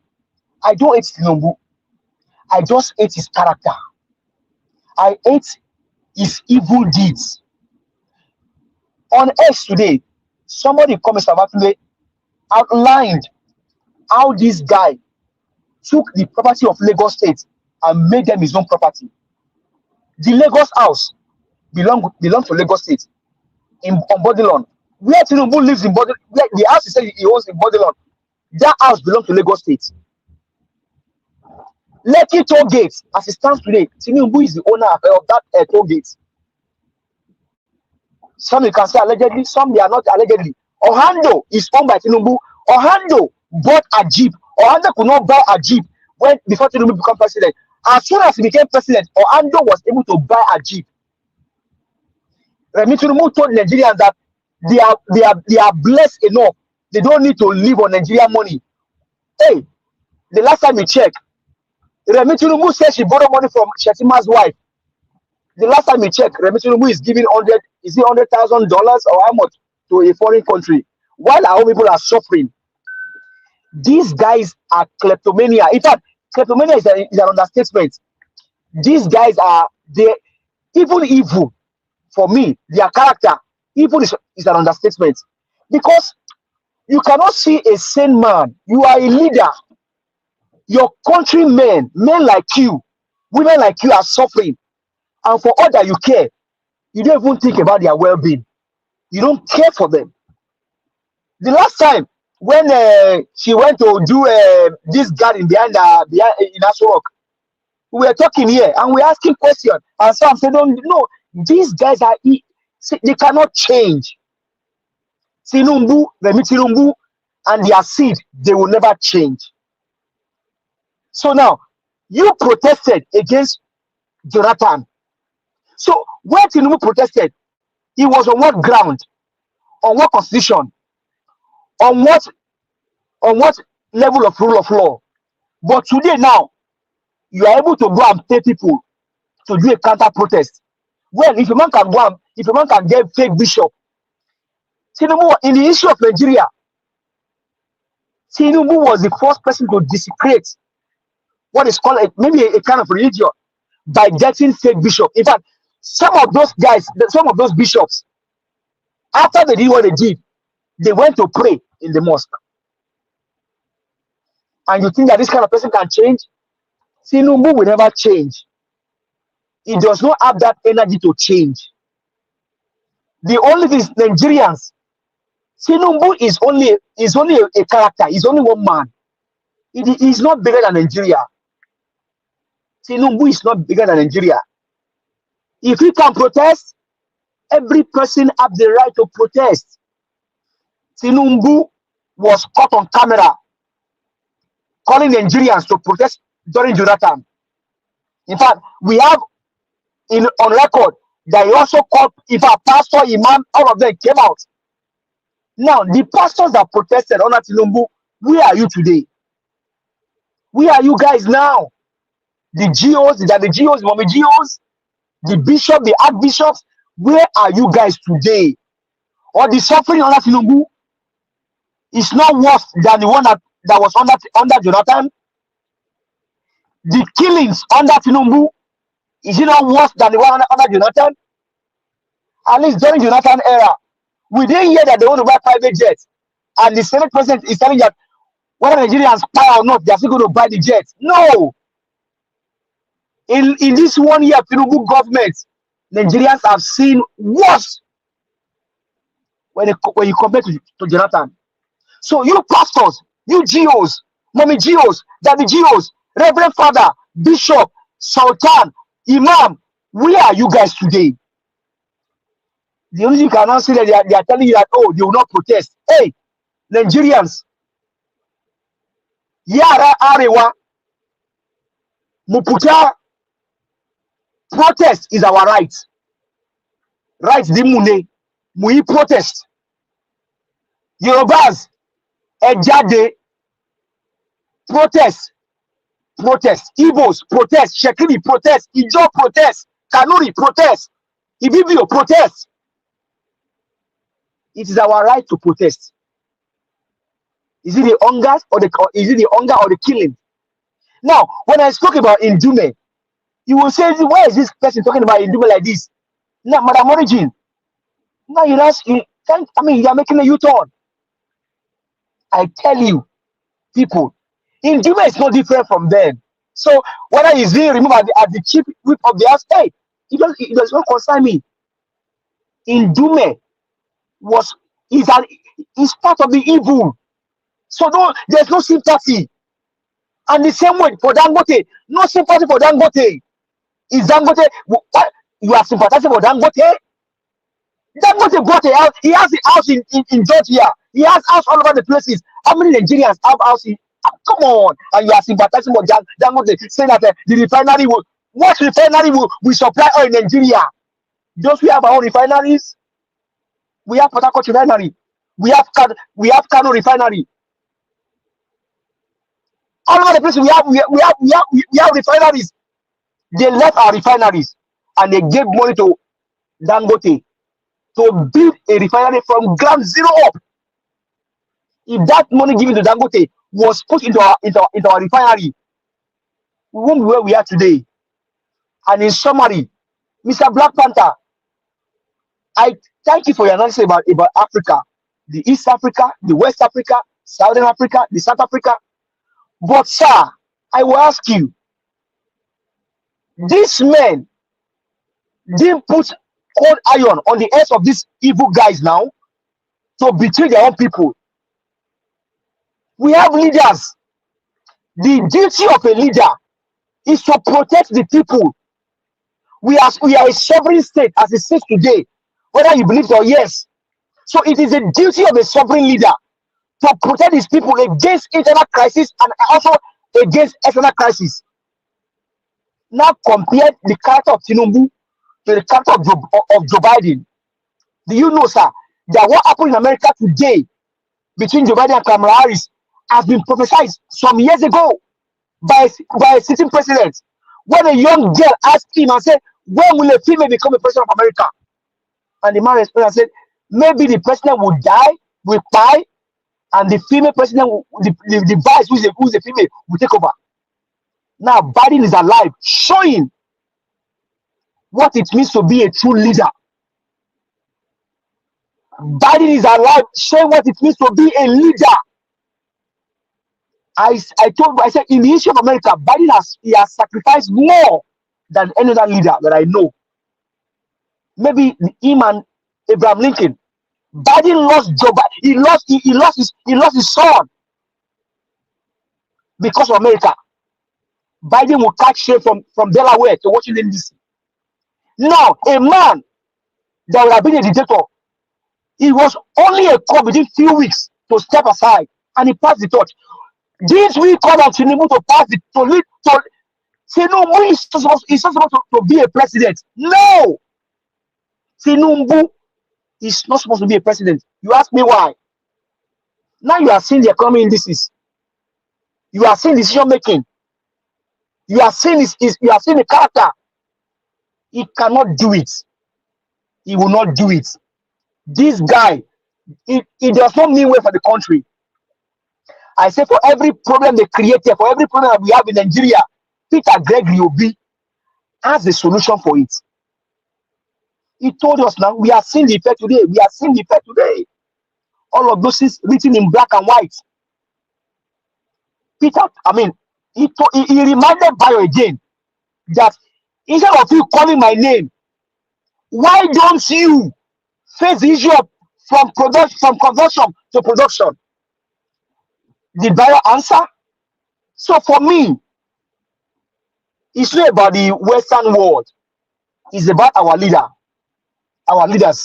Imagine on this platform, people will come and attack us. Mr. Evans did not put his down and say, let the attacks, let them take over. No. As they come with the attack, he fights them back. And we also join in fighting him. We also join in fighting them. So for me, it's not about the foreign. They have their influence. But you will now decide if you want to be influenced by the external forces or you care for your people. And that's where the issue of empathy, competence, and character comes in. Do they care? Are they people of empathy and character? That's the question. These guys, they lack character, they lack empathy, they don't care for the people. They don't. Imagine a Fabio. Nigerians are crying and saying, oh, don't buy the jet. The guy said, no, they are still going to buy the jet. Even if Nigeria has pie, they are still going to buy that jet. That is the Senate president.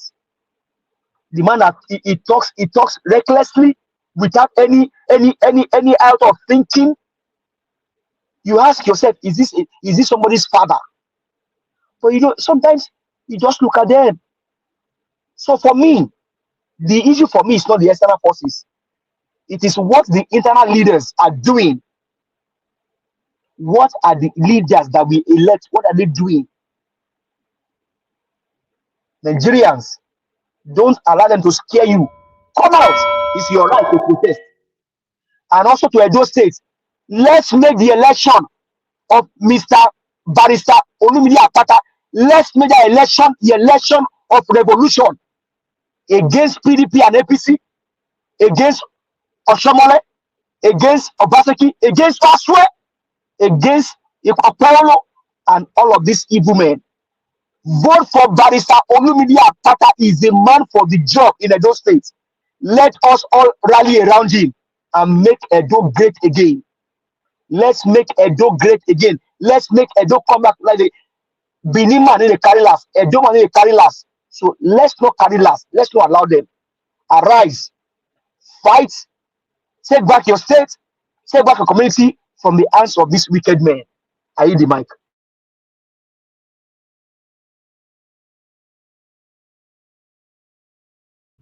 Okay, give us a mandate. Thank you very much, my brother. That was a wonderful submission.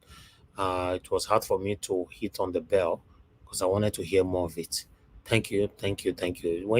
Sometimes when you demonstrate this kind of energy, it's good. I mean, the one where you go, they hide for one back of door. They say, "Can you hear me? Can you hear me? Can you hear me?" See the way they vibrate today. Now, you know, they that back of door today. That is what we want here. Appreciate you. Thank you very much. People, thanks for your time with us. Press on the like button, help us to share. Let me call on the next person to speak to us. Mr. Destiny, you have the floor. Good evening to you, sir. Please talk to us. Good evening, Mr. Naija Watch. I respect you as the family and as everything. Good evening, Mommy Diaspora, and I greet each and every one of us in the panelists and the commenters and the viewers. Good morning, good afternoon, good evening, depending on your location. First, let me start with this Mr. Peter Obi. Like the case, if you look at it, not that you not win, but to pay the money, that's the only problem.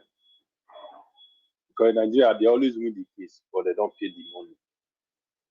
That is only the issue. Because to enforce it is always a problem. But to say win, that one is always go the right way. Like you said, if you not even stop the Bayo Onanuga not to speak, because we know the country we are. When you are in power, you can do whatever you like. It's only when you are not in power that you cannot speak much, or when you have some connection. And then let's go to Dangote.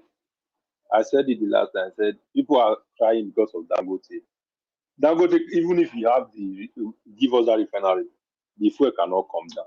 So why are we crying about him? The cement that we cannot buy is enough from Dangote. The salt, the sugar, the spaghetti, everything is enough from only this man. In the neighboring country that have all those things is more cheaper than Nigeria. Everything there that Dangote is producing in all the West Africa countries is much cheaper when they buy it there than in Nigeria. And all the whole money that is making or the support are from Nigeria government. But everything is expensive in Nigeria, but in a neighboring country is cheaper. So why is that our business? If they like, let them fight themselves, let them buy themselves. Because we know that what is happening right now is just who is going to control the power, who has the more influence. It's not for who to help the ordinary citizen of the country. No. It's just who have the power, who have the influence, who can control, who can say this is what is going to happen. Look at everybody that is supporting, that is speaking right now. But when they were fighting for this minimum wage for how many weeks, few months ago, did all these rich men now that is tweeting, that is writing all the whole newspaper, all the whole journalists speaking right now, how many of them were speaking like this? When the ordinary citizen was crying for the salary, increase the minimum wage, the federal government refused. And these are the people that is buying everything that all these billionaires are bringing to the country. How many of them speak like this? But you just go to Dangote, all the whole Nigeria, they want to shut it down because it's trying to affect one of their income. They are showing each other power. It's not how many days now they just invite themselves for a meeting. All these people, and when it comes to us, they'll feel no concerned. You think all these kind of people, they don't even know they don't come to social media, they don't tweet.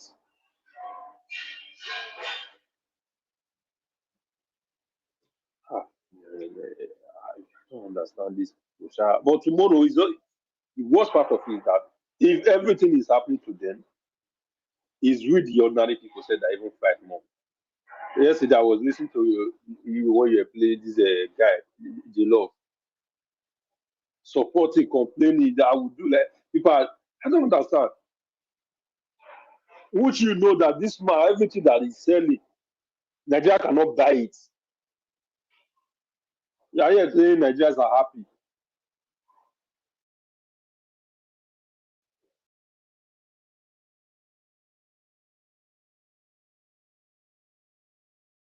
made.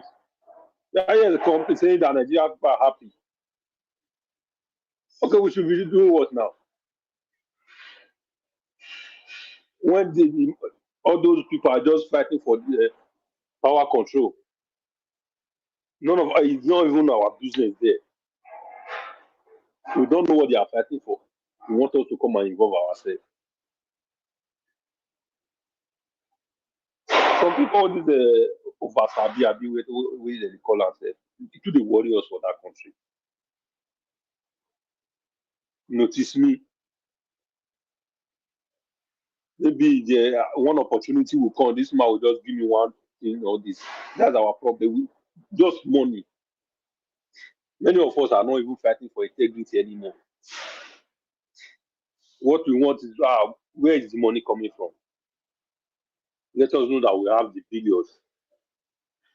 What we have is not okay for us again. That's why we can. Some of us can even buy ourselves for rich man. When it comes to rich man, that problem with rich man, they will leave you. Whether the rich man is wrong or right, they will leave you as ordinary man. Support that rich man.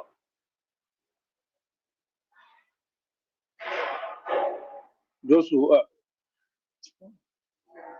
that country every day is different problem from different people. All right, God Destiny, so much distraction from your end, and your voice is on and off and all that, so we'll come back to you on your final submission, sir. Oh, so sorry, because I'm somewhat busy right now, that is why. Okay, no wala. Maybe prepare yourself in case you get to your time again. Thank you for your submission. I appreciate you. Okay, let me quickly move on to the next person. Guys, Martin Benjamin, thank you very much for the super chat earlier on. I really do appreciate you. Said my brother Elvis, we are with you time to time. If we are not here, we are in the background listening to you. Let me take this opportunity to tell all our viewers to click the support button. God bless you. God bless you too, sir. I appreciate you for your encouragement. Obviously, I know, even though you guys are not right there, you are still there with us. Thank you so much. God bless you, sir. Okay. Abdul Malik, it's good to have you on the panel, sir. Good evening to you. Please, I'd like you to talk to us. Good evening, Nigeria Watch. Thank you, sir. Good evening, everyone in the panel. Good evening, Nigeria.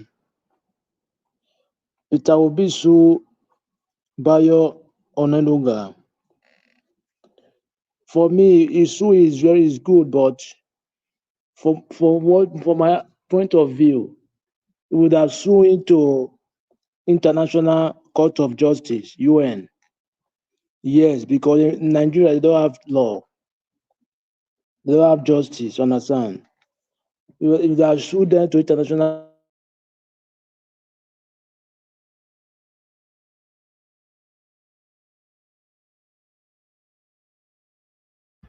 Can anybody hear me? Yes, sir. Yes. We hear you. Okay, Abdul Malik, you also get problem of network. What did they happen? Wow. Abdul Malik, unfortunately, you can't give your submission right now because we can't hear anything from you anymore. We need to move on. Mr. Dua, thank you very much, sir, for joining us. Good evening to you. Please talk to us. Good evening, Mr. Najawash. Thank you, Good evening, all the panelists, all the commenters, all the listeners, and all the viewers. Good morning, good afternoon. Depends on your time and your location. Well, fortunately, it paced me yesterday that I was unable to participate in the yesterday submission. Well, for today's topic that says that Peter Obisu Onanuga with 5 billion. For me, it's a good move, but the money is too big. It will even sue him with just the money that he can afford. Because this kind of thing, it look like a joke or children playing Jangolova. Because Peter Obi have to understand that they are going to just beat this thing up. Even if it is 100,000 self, it will even be better so that it can respond quickly. So, because they know that he could not have the money now, it's just smart. So, such person, you have to bring him so that he can bring out money, so that thing that shocked him to come and prove the evidence when Peter Obi was discussing with people and how when he was discussing with him how the protest will look like or when they will start it. So Peter Obi will have suing with no use those kind of 5 billion. Nigeria is looking for money. Peter Obi is suing a person with 5 billion. No, that is too much. But it's good for the distance, for the move. But I know that such case will not even go on in that country, because even the judge now will go and be looking for evidence in the market. Are they going to look for evidence in the market or whatever? Because they will tell you that that video is doctored, whatever name they will give to him, that is not an Anoga. Or neither, if he did not say it in the matter, if it is writing, they can tell you that it's any other person that just wrote it, and are they going to get evidence? So we should understand that the country we are living, a country where the judge has to go tell the people that are they going to look for evidence in the market. So, well, let us hope and see what will come out of it. But really, if the case really go on, so it will stop Onanuga for blackmailing or trying to bad name Peter Obi, because when you are saying something that person did not do, every time you are pushing him, guys, you are blackmailing him, you are bad naming that person. So that is what only Peter Obi want to stop in it, and that is the reason, so that Onanuga will now know that something like this can happen if he do it next time. So it might come out, should come out and take one of the options, because two options that he give him to apologize, to say if he say I did not see again, it was just slip of tongue in him. So that one we not have. They are politicians. So that one we not have such person to come and talk. So let's hope tomorrow or next tomorrow to see the outcome. And then for the protest, I love people that I would like to advise everybody now. They should be playing Tinubu video of that 2015. When Tinubu were telling Nigerians everywhere now, that video should be on top of internet, vehicle, even TV, all social media. They should be playing it now, telling Nigeria to come and protest. Those who are even organizing the protest should be playing the video steady. That is my advice to them. They should be playing the video steady. When Tinubu is telling people to come and protest, that they are selling their future. So I want those videos to be circulating without stop. 24 hours of the day, let them be playing that video till the day they will come out for the protest. So that will enable more people to come out for the same protest. And because then with this protest, I want to say something here, because that's what I said yesterday for supporting it. So you mean that now the ministers can say they want to cut half of their salary to solve a problem, not just to solve it, they say palliative measure. That is what they said, it's just for a short time. So automatically it's palliative. Now, if those ministers are not wicked, if they are not demonic and devilish people, so why are they collecting such money? They are half of salary to solve millions of Nigerian problems, not hundreds or not thousands, millions. So that means about, let's say if they are too much, let's say 100,000 of them, if these ministers, whatever the position they are occupying the 36 states, let's say 100,000 of them now hold millions of people ransom. Those ministers, I believe what they did to Saddam Hussein will be what they will have done to all those people, because your half of your salary can solve millions of people problem. Where are they taking those money to? Why are they taking such money in a month? Because first to say, let us cut our salary half to solve problem. That means it is times. We should not calculate how many months they have been in office. So such people don't supposed to occupy power And whether they say do the palliative measure or don't palliative measure, Nigeria should let them now be taking minimum wage, because for them telling us that half of their salary can solve our problem, they need to be taking minimum wage for them to know how it is to take minimum wage. Because these people doesn't put Nigeria first. They put their greedy and their also family first. Because if you put a country first, then that is why you will not collect such money. Because, and this is why you see, this is why I'm fighting for my Okbila's mate. I'm fighting for my Okbila's mate. Because if our people put us first, they will not allow a person, because like the other day, our brothers told us that it was federal government of a military that collect all resources and give license to people. Now, who were the military that did that? Were there any certain military that did that overthrow that collect the resources of the South and hand over it to the person of the North? No. So automatically, we all need to wake up from where we are sleeping. That we are the people of our land.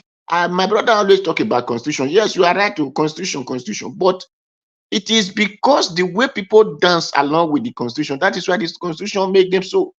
If people said this constitution did not favor us, they can fight against the constitution. But because the people have the wicked mind of themselves, the constitution came out from the north and collect my Okbila's mate. My people of the South, the Benin, the Edo and Yoruba, they were clapping along with it. Who owns the property? With the Benis. They who are not enjoying it, the man of the north.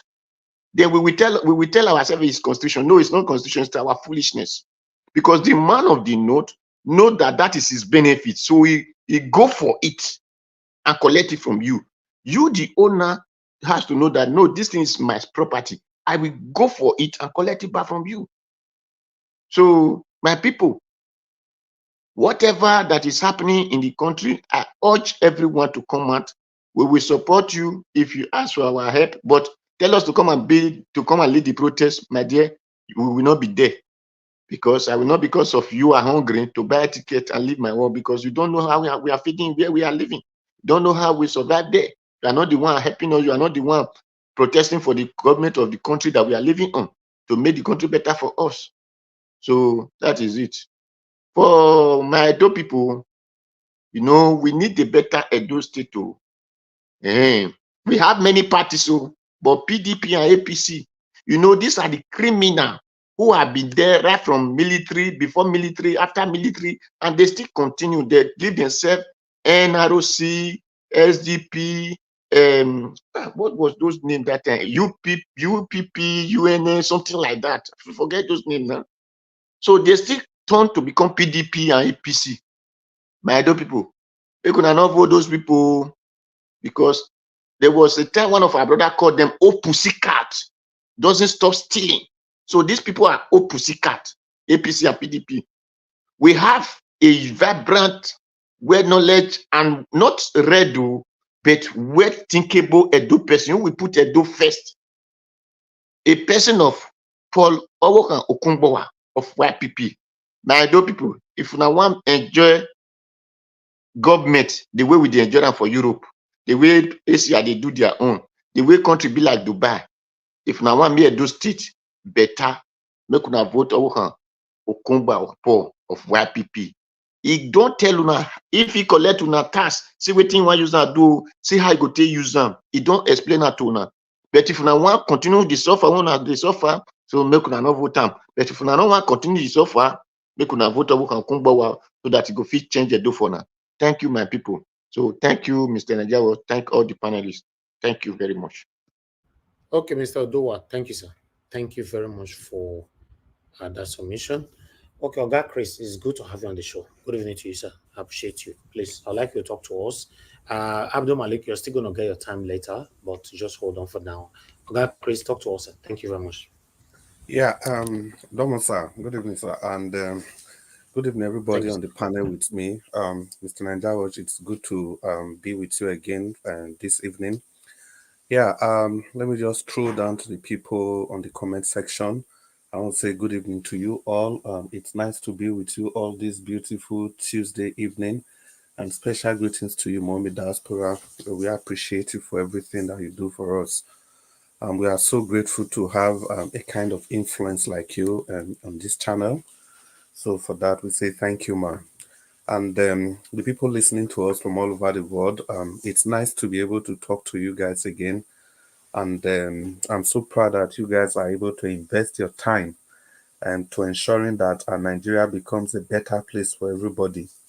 I think consistency does pay. So if we continue in this direction, I'm very sure eventually we'll get there. Because like they said, eventually the world steps aside for the man that knows where he's going to. I think that's Johnny Walker. Yeah, well, Sananjawaj, thank you for the articles, the videos, and the monologue. You know, they were quite instructive and deep. There are so many things that you showcased, but it's only wiser to just talk about one or two of them because there are just so many. For me, and concerning Peter Obi and suing Bayo Onanuga, I think is the best way to go. It's just about making a statement, you know, because if you don't do anything against opposition, you'll just be there. They will trample on you, and it's like that in everyday life. You can't just be quiet and keep quiet and keep quiet. There has to be a time you must roar. Just like the Bible said, you know, Jesus Christ, the Lamb upon the throne. At the same time, he's the Lion of the tribe of Judah. He's as gentle as the dove. And there are things you do, he becomes a lion. So that is how life ought to be. I think Peter Obi is in the right direction, if you ask me. Yeah, he can take this more serious, take it to the next level, make sure that before Bayo Onanuga recovers from this, he will not be able to say anything again. Because it's quite strange that the subset of people that have been refraining from any form of campaign, any form of protest, you know, it's the Southeasterners. They've been saying they are not going to join in any of these campaign protests, and people have been calling them out. Then all of a sudden, the D-Day is approaching, and this man thinks he can play tribal card. This is the kind of leaders that you people have, and you think you are going anywhere. It just only portrays the mindsets of what these people think about you. They think Nigerians are stupid, and rightly so. Yeah, because if not for an element of stupidity in all of us, I don't know how we just allow some of these things to slide. I'm talking about even this protest. Look at the way we are going about it, and some people are thinking whether it is even necessary. Mine is that it doesn't have to be placards, dancing, or being violent or whatever. No, it's just a case of natural or human justice. Because whenever you are oppressed, whenever you have a problem, you have to cry out so that you can get a solution. It's a natural thing. That is why the only expression newborn babies have is crying. As long as they are not able to talk, they are genetically programmed to cry out whenever they are facing any kind of dissatisfaction. If they are hungry, they cry out. They are feeling hot, they cry out. If they wet their diapers, they cry out. That is natural. That is human life. So if people are suffering in the country and they refuse to cry out, then it becomes their problem. The onus now lies on them to do what they are supposed to do to emancipate themselves. So protesting is natural. It occurs all over the world. You can do it in different ways. I think the Red People's Party is in Korea or thereabouts. Those ones, what they do is just to occupy the street and sit down there. And once they are out, they are out. Even if you meet all their requirements, they will stay there. If they say we are going to come out for 2 weeks, they will be there for 2 weeks. Give them everything. They will remain there. The only thing you can do is to stop them from coming out. You solve their problem before they come out. So that's that for the protest. Then for the EDO debacle, I'm sorry, the Dangote debacle, I think I'll just need to flesh out some issues there because for me, I completely agree with Mr. Wonsu for the first time on his submission. Unfortunately, he's not here. If you ever think in your head that Dangote is doing this for the benefit of Nigerians, you have to go and think again. You have to go and really think again. I know some people who come from the angle of if he finishes the refinery, it's going to create jobs, going to create blah, blah, blah, blah, blah, blah, blah. You're just deceiving yourself. You are in a dream world, in a Lola land. Because if you know the metamorphosis of Dangote, you know the kind of politics he's playing. And for God's sake, have we been hearing of Dangote in our political space? Not until now. Not until now that they've touched him. It's on record that what they are doing is politics, complete politics. This is not for your interest. It's not for my interest. And if you are talking about monopoly, I think Dangote is the #1 monopolist. He was denying that on camera. And that's what these politicians, that's what they do. They tell you that they have constructed this, they've done that, they've built schools, and yet you cannot find those things. The evidences will be pointing to another direction. If we just flick back our history book to a few chapters, few years, you see the annals of Dangote, you see his footprint everywhere. If we take the case of Ibeto in the early 90s, we know what Dangote did. Obasanjo gave Ibeto license to import cement, and Ibeto promised to crash the price of cement. And Ibeto went to partner with the Chinese people, and they were able to bring in loads and loads of cement, which were going to crash the price of cement. But Dangote stepped into action and forced Obasanjo with the Northern cabal, and they ensured that Ibeto was not able to offload those cement, and they all got wasted. And Ibeto took the federal government of Nigeria to court. And it will interest you to know that Ibeto won that case, and he was paid 40 million or thereabouts. But it is this same Dangote that also went to go and sue federal government that is trying to make Ibeto a monopolist. Even the case that Ibeto sued federal government, Dangote wanted to be a part of that case, but they have to take him out. That is in the distant past. And what about the present? If you look at the cement that he's producing, tell me, how come Dangote cement is cheaper in most African countries than in Nigeria? How come that is? Because he alone has the monopoly. He can open his mouth to say he doesn't have any monopoly. That's a lie from the pit of hell. And if you look at another thing, during Buhari's time, when importation, Buhari closed all the borders, but it was only this same Dangote that had the access to border. Only him. So how do you expect the other businesses to compete with him? Only if we know the number of businesses that have been killed just for Dangote to survive. Now they've not touched him, he's just crying. I think it's a clear case of an example of him understanding what the people feel every day. For all those prices of his, if you think about household items, it's Dangote. The prices and everything. Look at the fight he had with Boa Cement just yesterday. We know who this man is. So whatever they are doing is not really about Nigeria, it's just their internal fight.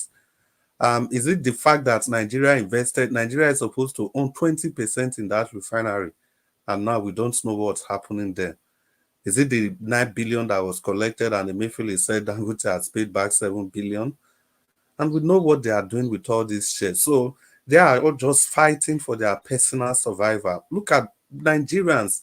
Ever since they've been fighting, they're struggling for everything. They want to emancipate themselves. And you never hear Dangote supporting these people. He never supports the downtrodden. All he just does is keep quiet in his business empire as long as he's making profit. Whatever happens to you and I, it's not really his business. So I don't know why we are crying, because in the first place, his refinery is not going to make fuel cheaper for you. There's no way it's going to happen like that, because he's going to buy at the same price that they sell in the world market, because Buhari and his guns, they've sold your fuel to crude oil till 2025, until 25 years time. So Dangote is going to buy at an official. The only contribution that is going to make to the market is that the fuel will be available. It's not necessarily as if it's going to be cheaper. And remember, he has been going as far as Texas to import crude to come and refine in Nigeria. I think that speaks volume. That speaks volume to the state of our crude oil business. You say Nigeria is an oil producing country. Don't forget that Buhari has used your crude to take loan for the upward of 25 years, and they did all those in secrecy. Was Dangote not aware of all those? And again, he sat down there. Buhari went to go and commission a refinery that was just like 40% completed. And they all sat down there deceiving Nigerians. Is it not the same Dangote that Buhari administration was using to deceive Nigeria and telling us that if Dangote refinery starts, it will start in 6 months. You'll be getting fuel. They will increase the fuel price because of Dangote refinery. It will start in 6 months. How many times have they promised to open that refinery? I know sometimes last year they said it will start working by June. Next time was December. This year again, the other one you see videos that it has started production. He has been part of this deceit that has been unleashed on you and I. So I don't have any iota of, is it pity or whatever? These people, they know what they are doing. They are ruining the nation. How many times has he been involved in the political discourse? You don't tell me businessmen don't get involved. Look at other countries, businessmen do. Just in the UK, yeah, J.K. Rowling, the author of Harry Potter, remember when the Brexit thing was coming, she donated £1 billion to that cause. She's a private citizen. She's into writing. She's a businesswoman. She donated. They put their money where their mouth is. But if it comes to Nigeria, because these guys are benefiting from the government, they just want to deceive everybody. I mean, no, you are not a businessman. You have to think about the people. Okay, if you are not a politician, how do you care about the people? What are your prices? The prices of your goods and services, the bogus profit you are making. Now they've touched your tail. I think it's very instructive that they understand what the people are facing.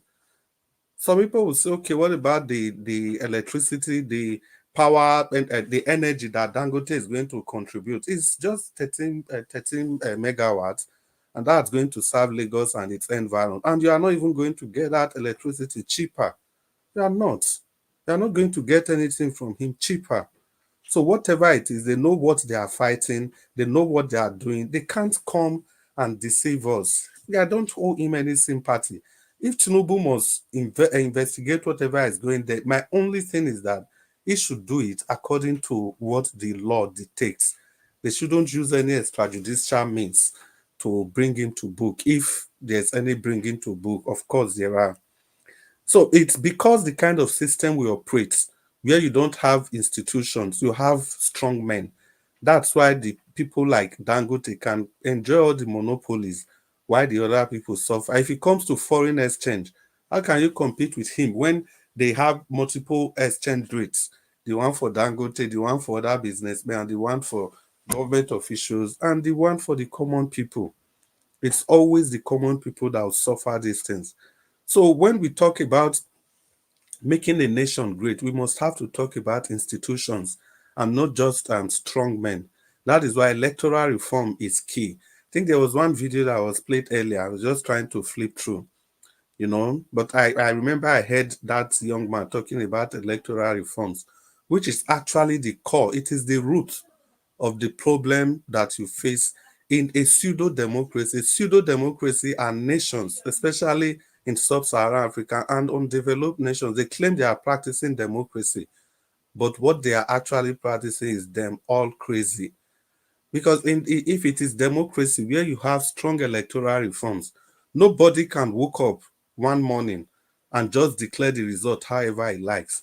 As long as you don't have a system that will ensure that the people, not even the best, the people that wins election are announced, there's no way you can ever progress democratically.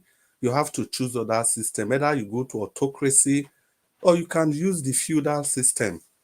As long as the electoral system do not produce people, because the reason I say it doesn't always have to be the best. Democracy is a game of number. For example, you can produce the best candidate, but the people can choose to vote otherwise. And that is that is the basic tenets of democracy. No matter who is on the ballot must go, the victory must go to the person the people have chosen.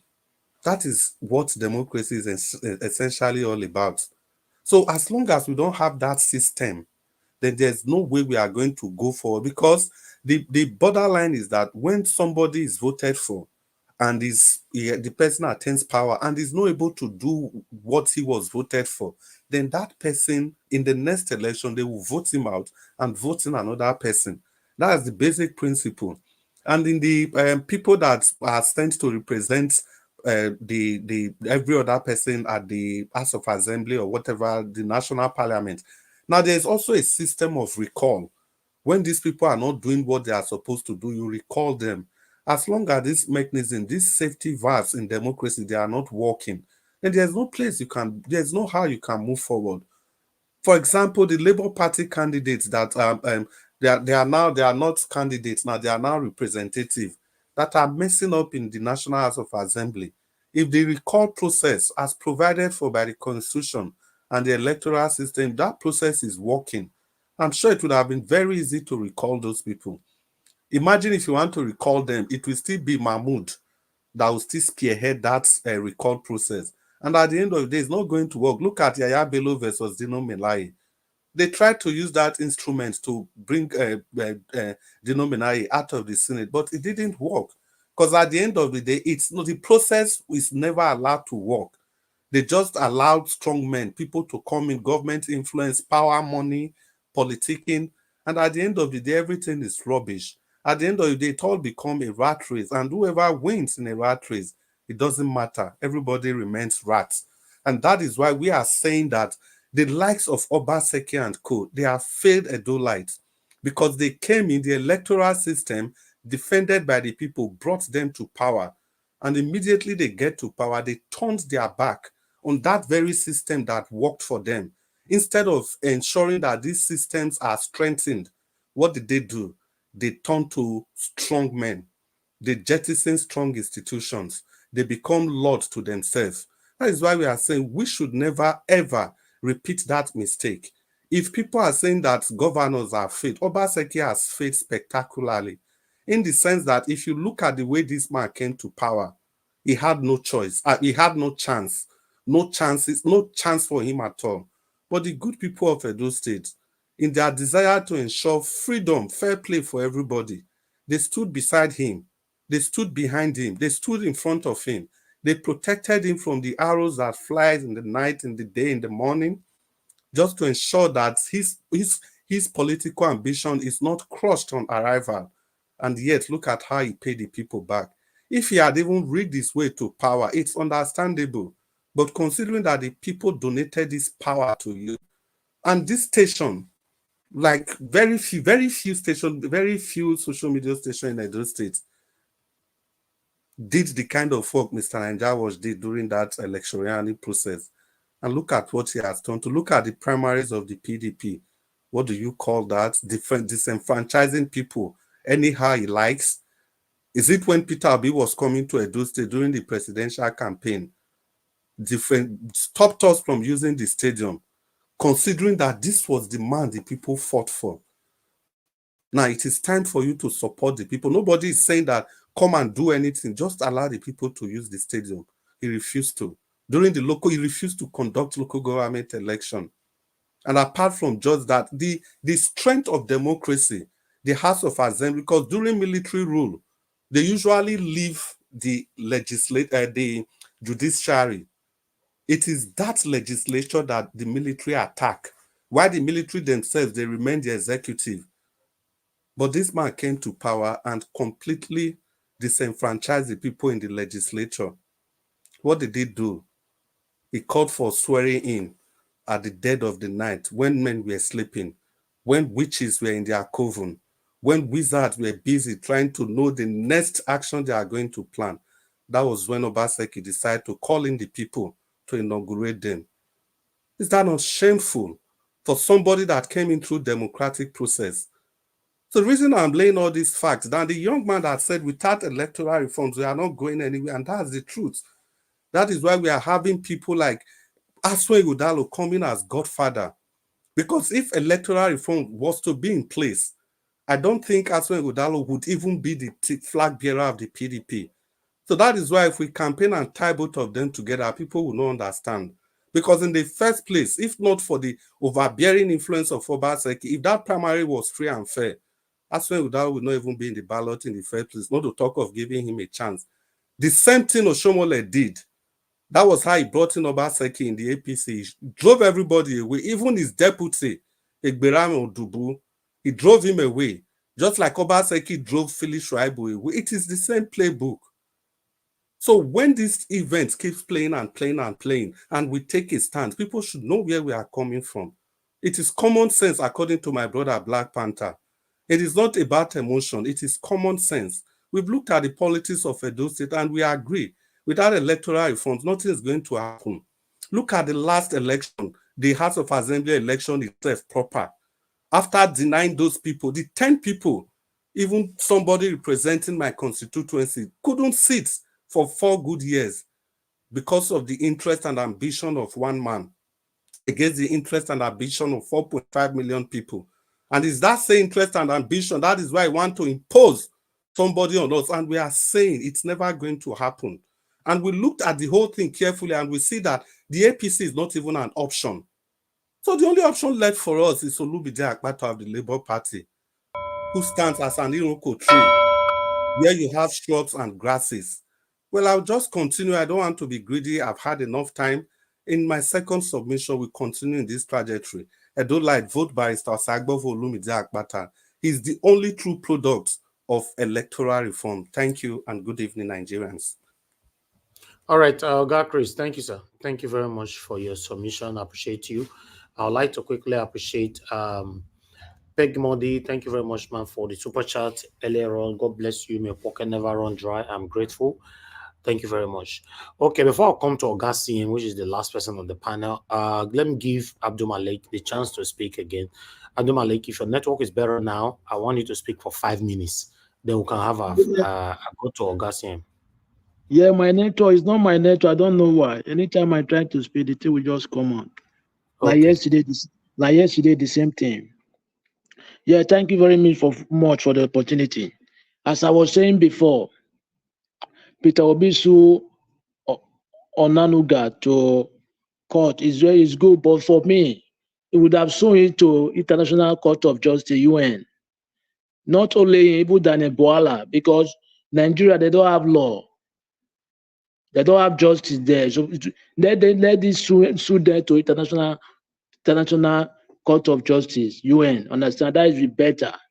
So that they will learn. I see no reason why every time, even though they don't comment for anything that is happening for Nigeria, they will just take this man on right. Understand? It's very bad. It's not good. If that me, I will sue them to International Court of Justice, not Nigeria, so that they will know. They will bring their justice there. Now, because Nigeria court, there is nothing there. They will not give the right justice, which is we all know. But I believe Obi is doing this because of he want to show the world that Nigeria don't have justice, they don't have law, as he did for Tribunal for last year election. He want to judge this one to do something like that, similar to. Yeah, that is what I think. I see the Dangote refinery. Is it not a shame? A whole country, as a Nigerian, they have refinery 3. It's 4 refinery, which is 2 in Port Harcourt, 1 in Warri, 1 in Kaduna. All those 4, no one is working. They depend on one private somebody refinery.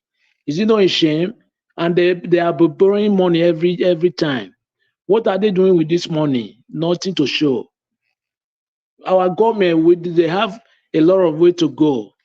Because the Nigeria people, they are very patient people in the world. I've never seen patient people like Nigeria citizens before. Look at what is happening now. How many years? Some years and some months now. Inflation. But still, there is no intent to even show that they want to go for peaceful protest.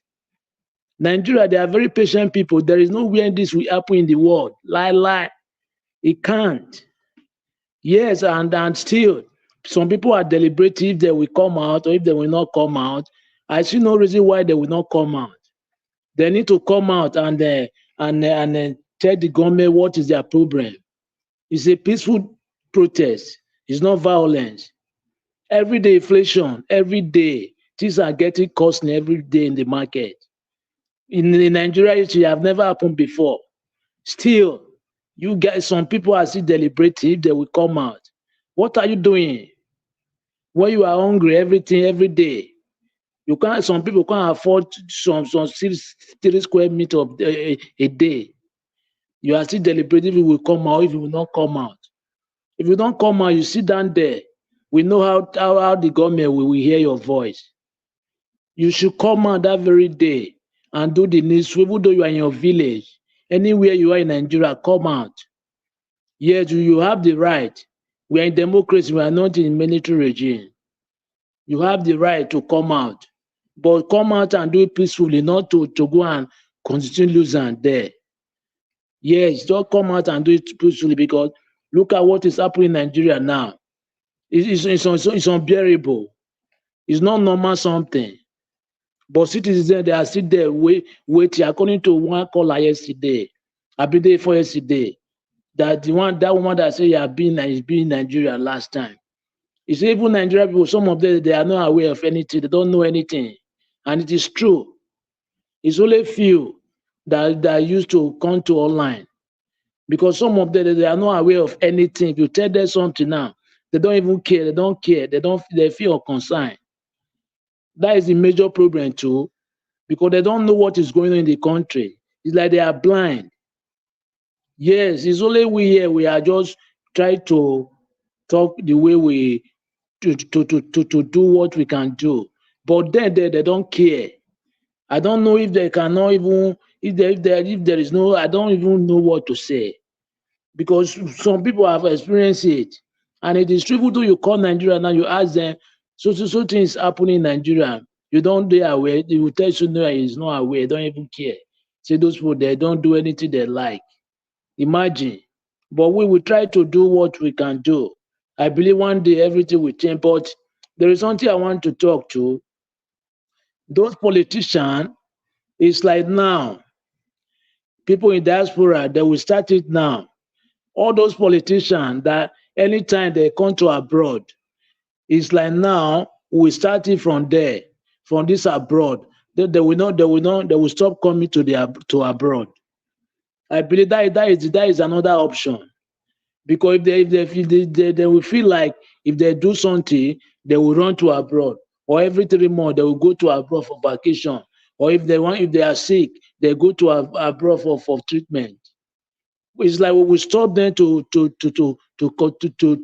be coming to abroad. I believe that is the best way. Because go and fix your country. Your citizens are suffering. Even though you do it peacefully here, the white people, they know what they are doing. They will ask you what is happening. They will not even, so far you don't do it violent. You have the right. Yes, because those politicians, the thing is getting out of hand. If they feel like they maltreat our people at home, they will run to abroad. And majority of them, they have house in abroad. Yes, allegedly, they have house, everything abroad. The thing is getting out of hand. It's unbearable. Look at Nigeria today. There is no food, common food now to eat. Look at the video you show. How many half bag of rice they give it to 300 people to share? Imagine a bag of rice, 300 people. How can they share that? Those government, they are taking Nigerian people right. I don't even know. It's like they think Nigerian people don't know what they are doing. Nigeria are the most patient people in the world. This kind of rubbish cannot happen anywhere in the world. Look at inflation everywhere, every day. Things are getting costly. But citizens, they are still sitting down. They don't do anything. No even sign that they will do the rightful thing. They sit down there. I'm surprised. I don't even understand. May God help us. I'm telling you the truth. Because the thing is getting worse. To understand? It's not good something, eh? Let's see what we. All right, where's the noise coming from? Thank you. Round up, sir. Round up. 10 seconds. Thank you. Let's see what we do. You understand? Because Nigeria now, the way it's look, the thing is affecting everybody. Just like people in Europe that used to import goods. Even though you import goods now, nobody to buy because of there is no money. You know who eat we buy something. Understand? And thank you very much. All right. Thank you very much. Thank you. Yeah. Thank you. God bless you, sir. Thank you, Abdul Malik. Thank you. Okay, Augustine, you have the floor. Good evening to you, sir. It's good to have you on the show. Please talk to us. Thank you, Niger Watch. Good evening, everybody. Please, I thank those that have spoken before me and those listening wherever you may be. All protocols duly observed. Welcome to the show. Actually, I was reading the letter from P2B's lawyer to Bayo Onanuga. That's what I was reading at the background and the way it was structured and everything. Well, the only thing I want to say is that about it is that I feel a bit disappointed. P2B started from 5 billion. He should have done it like all these kidnappers. He should have started from 500 billion. Maybe it will end in, maybe it may arrive in at 6 billion. Maybe the court may say, okay, let's award the damage of 15 billion so that P2B will use it to continue his borehole project in the north. Because since each borehole cost 5 million naira, like he said, so if he realizes about 15 billion or 10 billion from the suit, given the fact that he'll be claiming 500 billion, because the court won't give him 5 billion, definitely. As for winning the case, it's quite clear. It was put in black and white, so there's no way Bayo Onanuga. And this an old man at nearly 70. He's still behaving like a. I mean, how can somebody be at that age and you are still looking for special assistant to the president on communication? These are jobs they leave for 25 to 35-year-old fresh graduates of maybe first class in political science or sociology, anthropology, or some journalists who must have done like 6 years post graduation. These are people who do all this. You see them being smart, and an old man like this, a grandfather at nearly 70, he's still talking about P2B peddling ethnic hatred. Can you imagine? When the Igbos are even saying they don't want to participate, and you are even accusing them of sponsoring it, P2B hasn't said anything. P2B had the opportunity of calling Nigerians out in March last year or February. The moment they gave that black market judgment on Tinubu, he could have, right from when INEC announced Tinubu winner 4 a.m. P2B could have made a broadcast, and then then Bayo Onanuga will now have we now have evidence to say that yes, he organized anything. But look at the man kept quiet. Even people up to today, people are blaming P2B. Say it's too slow. After all, we know he won. He should have just told us or leave us to do what we did. But Peter said no, let's go to court. After court, he said no. And yet Bayo, is it because he felt this man is so quiet? Because P2B doesn't talk, he doesn't behave like he doesn't tell lies like Reno Mokri or maybe all these renegade Daniel Bwala. People. If you go to Daniel Bwala's local government somewhere in Borno, that is where you see people drinking from the same bowl with a horse, with a cow. All of them drink from the same maybe pit. This is a pit latrine. And then is there making noise. Why P2B is giving them what is it called? Giving them borehole so that they can drink clean water, like we are doing in the south, and they are making noise. Anyway, since P2B chose a 5 billion, that is the only disappointment. As for going to court, and then the next thing, as for going to court, yes, I'm in support of that. But the next mistake again, apart from the 5 billion instead of 500 billion, should have started there. After all, kidnappers, when they catch you, they will say 300 million. Maybe if they know they will take 13 million or maybe 25, but they will say 300, then you will start from 10. By the time you press, maybe you part away with 30 million. Because if they say 30, you will end up giving them 5. So P2B should have said 500 billion. Then they will know what is hit them. And then again, giving 72 hours, I do not understand. What is the meaning of 72 hours? 72 hours that you use a courier today and hand it over to Aso Rock somewhere they sign. It's a communication. Then you give him between today and tomorrow. If at all you, but for me, there's no need for it. He doesn't even need to tell him to withdraw. The way it is in my mind, if I'm P2B, I won't even do all those. All he would have had was they will call out his name in court. Say the court is waiting, they gazette his name. There's a case coming up, so and so. Or tell a P2B's lawyer, go and tell the court to summon Bayo Onanuga to come and answer. Why giving him 72 hours? For what? For who is Bayo Onanuga? An old man like that is still preaching hatred. He was the person of all the Yorubas. He said, put it in black and white. Ndị Igbo are interfering in the internal, ndị Igbo are interfering in the internal affairs of Yoruba people. Can you imagine? Ijaw people do not interfere. They are free to vote. Ichekiri we vote. No. Fulani we vote. Kanuri we vote. TV, Bachama, all of them. Igede, Igala, Idoma, they are all free. They are not interfering. It's only Ndibo. I don't know why his hatred for him. What did Ndibo do to himself? Bayo Onanuga, your likes in Igbo, we don't even recognize them. Ndibo reward merit. We reward industry. We don't even, who is even Bayo? That's why sometimes I keep asking, who is even Bayo Onanuga? These are the people, Dele Momodu, if you listen to his interview, these are the people that depend on Tinubu to breathe in oxygen. What has Bayo Onanuga done in his life that he distinguished himself? What has he been able to earn a living? All he's doing is just to attack Yoruba. The North Fulani are attacking Dibo. The Fulani are dealing with Tinubu in different media houses, even their Daily Trust. Come and see the way they are discussing. Bayo just keep quiet. He's just trying to stoke P2B. Anyway, P2B, sometimes I don't know. This your quietness. It's not unlike Ndibo. This is not what you should do. Should have, maybe if I'm close to you, would have taken it up with my, whether I have money, I raise money. Onanuga should be dealt with. To be honest with you, should be dealt by every means possible. You can't take on the Igbo civilization like that, and we keep quiet. Onanuga for every time Igbo, and he must link it to P2B. And then Nigerians are keeping quiet. P2B will just say, well, he doesn't want. That man will be dealt with. Whether the court case finishes or not, because he has involved IPOB, and I know they are taking decision.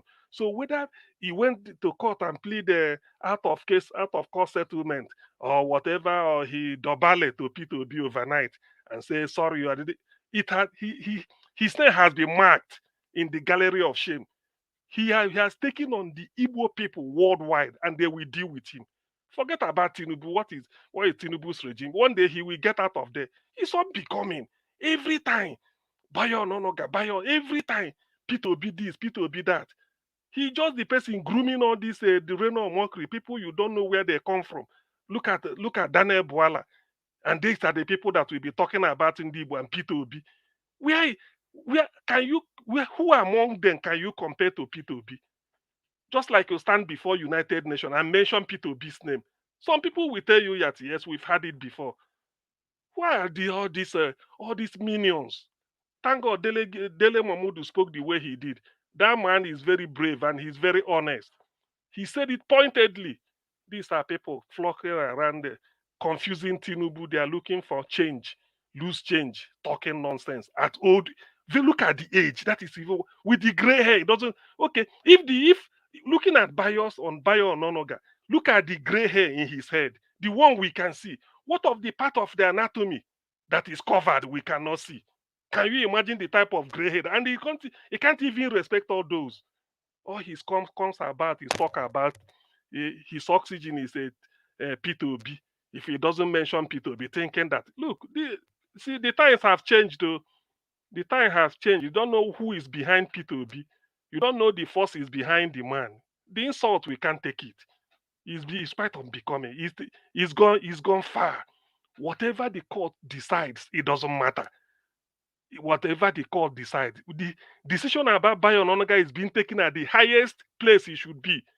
After one day, Buhari is no more. He's no more president. One day, Bayo Onanuga will be shipped, will be moved out of Aso Rock. Then he will now face his calamity. By that, he might be even over 70. And yet, he cannot even talk. Go and deal with the Fulani. Go and challenge the Fulanis that are dealing with Tinubu. They exploded bomb at Ibadan. Bayo Onanuga couldn't do. If you are so Yoruba, why didn't you say something? Bomb exploded. It was Miye Tiela that said, if you dare try finding out what happened, more will explode. Bayo Onanuga just, as a leech, he just went into his shell. And then when it gets to P2B, he come out and just talking. Who is he? Oh no. I mean, these are just people that it's only that P2B, giving his type of person, is not the type that we just come and just say something. Just let P2B cry that, look, I'm being attacked, they want to kill me. Just let P2B say it. Then Bayo Onanuga will now know where I mean, is he not from Odogbolu? Hey. So there's nothing that everywhere, every address is known. But all this nonsense must stop in his own interest. Anyway, let's be waiting. 72 hours to me is long. By now, the case should have triggered out a lot of action. Just come out here and be wasting time. Anyway, let me just hold on for now. On Dangote's refinery, well, the thing about it is that that's a reason why I hold the opinion I hold. Yes, Dangote enjoyed monopoly, which shouldn't be. There's no doubt about that. He put eBay out of business in terms of cement.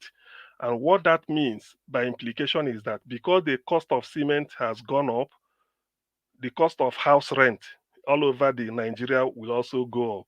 Those that had wanted to build a house may not be able to build. And then knowing Nigeria, some Nigerians for dubious practice, if you are to use a bag of cement to mold 30 blocks so that it will be strong, some people can do it with 60 blocks because cement is expensive, and when you use it, the building will crash. So we know the multiplier effect, and that's because of this monopoly. And that's why Dangote can do anything. We know of Dangote sugar, Dangote salt, Dangote anything. By the way, you cannot be the Africa's richest man when you are enjoying monopoly. If you give me monopoly of pure water in Nigeria, just 1 year, I become a billionaire. Just pure water for 1 year. There's no way I won't be a multi-billionaire in dollar, not in Naira. So that is Thank you, Oga. I said it yesterday. Just give anybody monopoly. He become a billionaire by force. Maybe just give. Okay, let me even narrow it so that people will understand. I won't go to the Sharia belt because they may buy me there. Just give me some southeast, southwest. Just give me, say, maybe supply pure water, and I will supply it 1 naira a bag. It won't be 5 naira. 1 naira a bag of one sachet of pure water. And if you want to buy 10, 50 kobo, but I must be a multi-billionaire. There is no sense. So that is what they call monopoly. It doesn't work. But in this refinery, why I'm not happy about what is happening is this. Nigeria invested money, our hard-earned money, not even hard-earned, hard borrowed, because let me say this before I forgot. For those from the Niger Delta, south, that is to say Akwa Ibom, where Cross River include Cross River, Rivers, Bayelsa, Edo Delta. These 6 states, the oil there, they've been using it as trade by barter. All this loan Tinubu is collecting, Buhari has been collecting every two weeks. You see them going for. Is this oil they've traded off maybe for the next 30 years? They'll be drilling it. So do not expect that Nigeria is any money. It's like you use the economic trees you have in your compound, you trade it off and they give you cash. So it doesn't mean that when you see coconut in your compound or you see pawpaw or orange, you go there happy. No, you get them.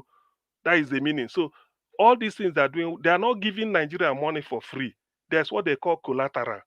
The money they are taking from IMF, it's not that IMF is a bank, but IMF is a guarantor of all these Western banks. Maybe Citibank of New York, maybe one bank in UK. They have what they call a cartel. So they are the people that makes the money and fund available, then they give to Nigeria. So the collateral Nigeria has is that oil in Niger Delta. They've traded it off. So nobody should be talking. That's why even the one to give to Dangote to refine is a problem. So that's why they say Dangote is important, because they've traded it off. And if Dangote now need it, no matter what, whether it's in Urobo land, he have to go and talk to those people. So maybe he's better off importing. So in this case, why I'm really not happy about this is that I've not heard, I don't know why a country should invest money in a business and then you go and sabotage that thing again. That is why I'm still saying that although every day certain news will be coming out as per Dangote refinery, the bottom line, we've not known it. We've not. You can't bungle a business you have interest. Yes, you can be in UK or Europe. Somebody might ask you, can you give me 100,000 naira? I want to. You give the person, say, a dash, just take, he will thank you. But the moment somebody say they want to do business of maybe 10 million naira, you said, okay, let me contribute 2 million, and that will be your share there. The moment you contribute that to every week or what you will like to phone the person. Oh boy, how far now? Has that thing arrived? Have you finished it? You will be troubled because it's your money. You didn't give it free. So how then can you now go behind and bungle what you know you invested? That is the issue. So that is why some people are not talking. All these things they're saying is just like this what is it called? The supernatant. We call them in Kenya. You say supernatant. You know, if you soak Gary for water, those those debris where they sweet, that's why na supernatant. The real Gary there below. Now you want. So all this one when they just they talk now supernatant. We never know the real truth. That's why I'm not happy, because in the end, the crude oil we do not see. The subsidy we are still paying. And even the refined petroleum, the refined petroleum again is scarce, and Nigerians are still queuing for it.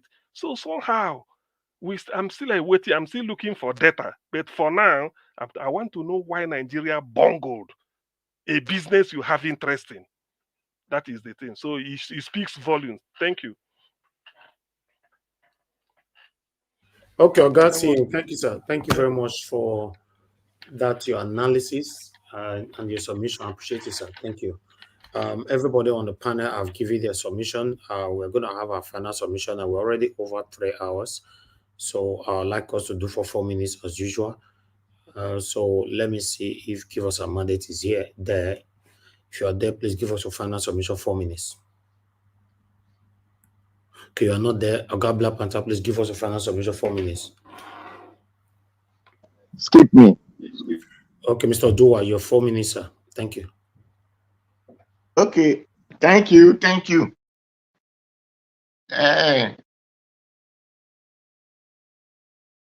Let me not really talk about it, because Dangote monopoly is too much. I remember me with my brother used to go to Apapa to carry cement. Dangote we import salt, we import iron, we import. Isn't only Dangote that live in Nigeria? Isn't only Dangote that have money? That is why I used to say it is Obasanjo and those their cohort, so-called Kakos, stealing government that owns Dangote. It is like this NNPC now. I believe Tinubu, they did not involve Tinubu in it. And that is why the fire is getting to Dangote now. If they involve Tinubu in this NNPC, this fire will not come out. So because it's not crime, because maybe Tinubu is not involved in this NNPC, they are refinery. So that is why it's crying. Because during the Gulojona time, it make it possible for other people to go and import. But what do? They push him off at. So it is not only Dangote that have money to take something. I am blaming we, the Satanists, who claim we are educated, we are this, we are that. We are the one who know the constitution, who put it in our head. We are the one who know the Nigeria, who put it in our head. My dear, Nigeria is a scam. The constitution is a scam. The way we think is what make a country. In the place the villagers think. It is the way we think is what is affecting us. I am kind of hoping why am I crying? No, it was benefit in Bende State. Today, a man from Kano is the one or pre-made, selling it for me. I cannot buy to build my house. I cannot buy it to use to repair my gutter. I cannot buy it to use to do bad spot of my road. Then some will say he employ workers. Which workers did he employ? Is that not stupidness? If my people are operating it, are they not going to employ workers? If all the Bender state are working there, is it not workers? Because we have the fallacies or nepotism leading the positions. Whatever that happened to Dangote is okay. If Dangote really mean well for Nigeria, is it not in Nigeria? Only one person in Nigeria has refinery, while entire country that he himself belongs to could not have refinery. Is that not a shame? If he mean well for Nigeria, why can't he go ahead the one we have? Why can't he make that one work for us? Then he now build his own. The people he says we are envying it. We are not envying it. Him, the country. That is why. Because if in me where if my father's house is destroying and I'm living in that house, what will I do? I will make sure I fix it. Sickness is going to collapse on everybody. But Dangote look at the house and let him collapse. Then he said, okay, let me come and build house. All my brothers will come and rent. Is that not wickedness? So my people, I don't really think where we see they are envying if you are doing that. So my people, thank you.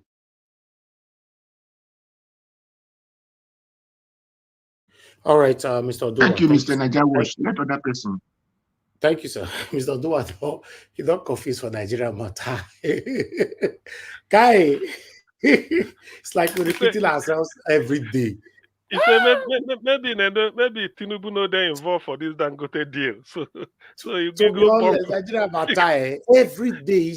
Our submission here is kind of repetitive. You know, Nigeria matter just I don't understand. Now wow. I don't know the name of our council chairman for UK for here. I don't know their name. I don't know the name of our parliamentarians. I'm not interested. It's not necessary. It's not. Exactly. I'm not interested. Necessary. You don't. Everything even is working. Your next door neighbor, you don't even know his name. Just go. Everything is working. Now, wow. Go help us. So, thank you very much, Mr. Odua. Okay, let me come to Abdul Malik. Abdul Malik, sir, your 4 minutes, final submission. Okay, good evening once again, Nigeria Watch. You see, Odua don't tire. You see, the Nigeria matter is somehow. It just seems like people there, they are not serious. Everybody there, they are not serious because the way the country is going, I don't really understand. People that are supposed to talk, they don't talk, they're quiet. Even though things are getting wrong way, they don't talk just because they are benefiting from somewhere, which is very bad. The way I know, if executive arm of government present a bill, I know that legislature, which is House of Rep, they will deliberate on the bill. But even the House of Rep, they compromise with the executive arm of government. If there is nothing is going. That's why look at what Akpabio said now. The time you want to buy that aircraft, he said no matter what they say, he will buy the aircraft. A country, imagine, just government just decide on their own. They don't even contact citizens or know what to deliberate on the issue. They just wake up one, they just decide, just like the way they decide on national item. It's not supposed to be like that. That is not a country. That is not a country. That is not how it's supposed to work. Yes, because the people there that are supposed to have voice to talk, all of them, they are compromised. Look at Labour now, what they did in the minimum wage. And they proposed 250K. But last now they go back just because of they have given something behind. They accept 70K, $44. How $44 will we help a family of 4? How?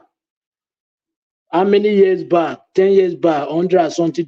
Now, after 10 years back now, for $44, is the country going back or going forward? There is something something will not change in that country. Every day we continue because those who they are recycling themselves, they are the same group of people. If they cannot get them away, there is nothing will change. Yes, it will be the same. Unless they will get all away from the government. That is how things will get better in that country. I come to Edo State. Edo State, you people should not make that mistake anymore. Vote for new party. You see what is going on in Nigeria today. It's because of PDP and APC, especially APC. After 9 years in position, look at how Nigeria turned to today. Nigeria now, they are beggars. They can no longer go to their farm anymore. Look at the video you showed today.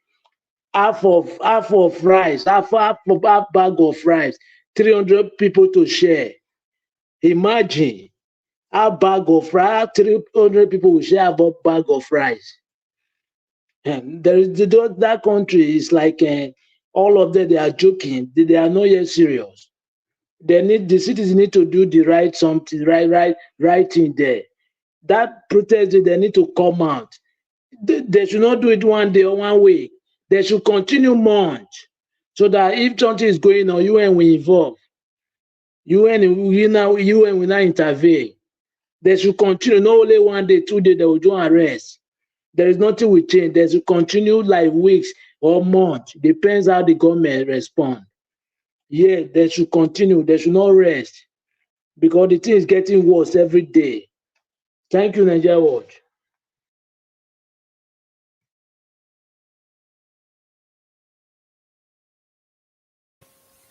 All right.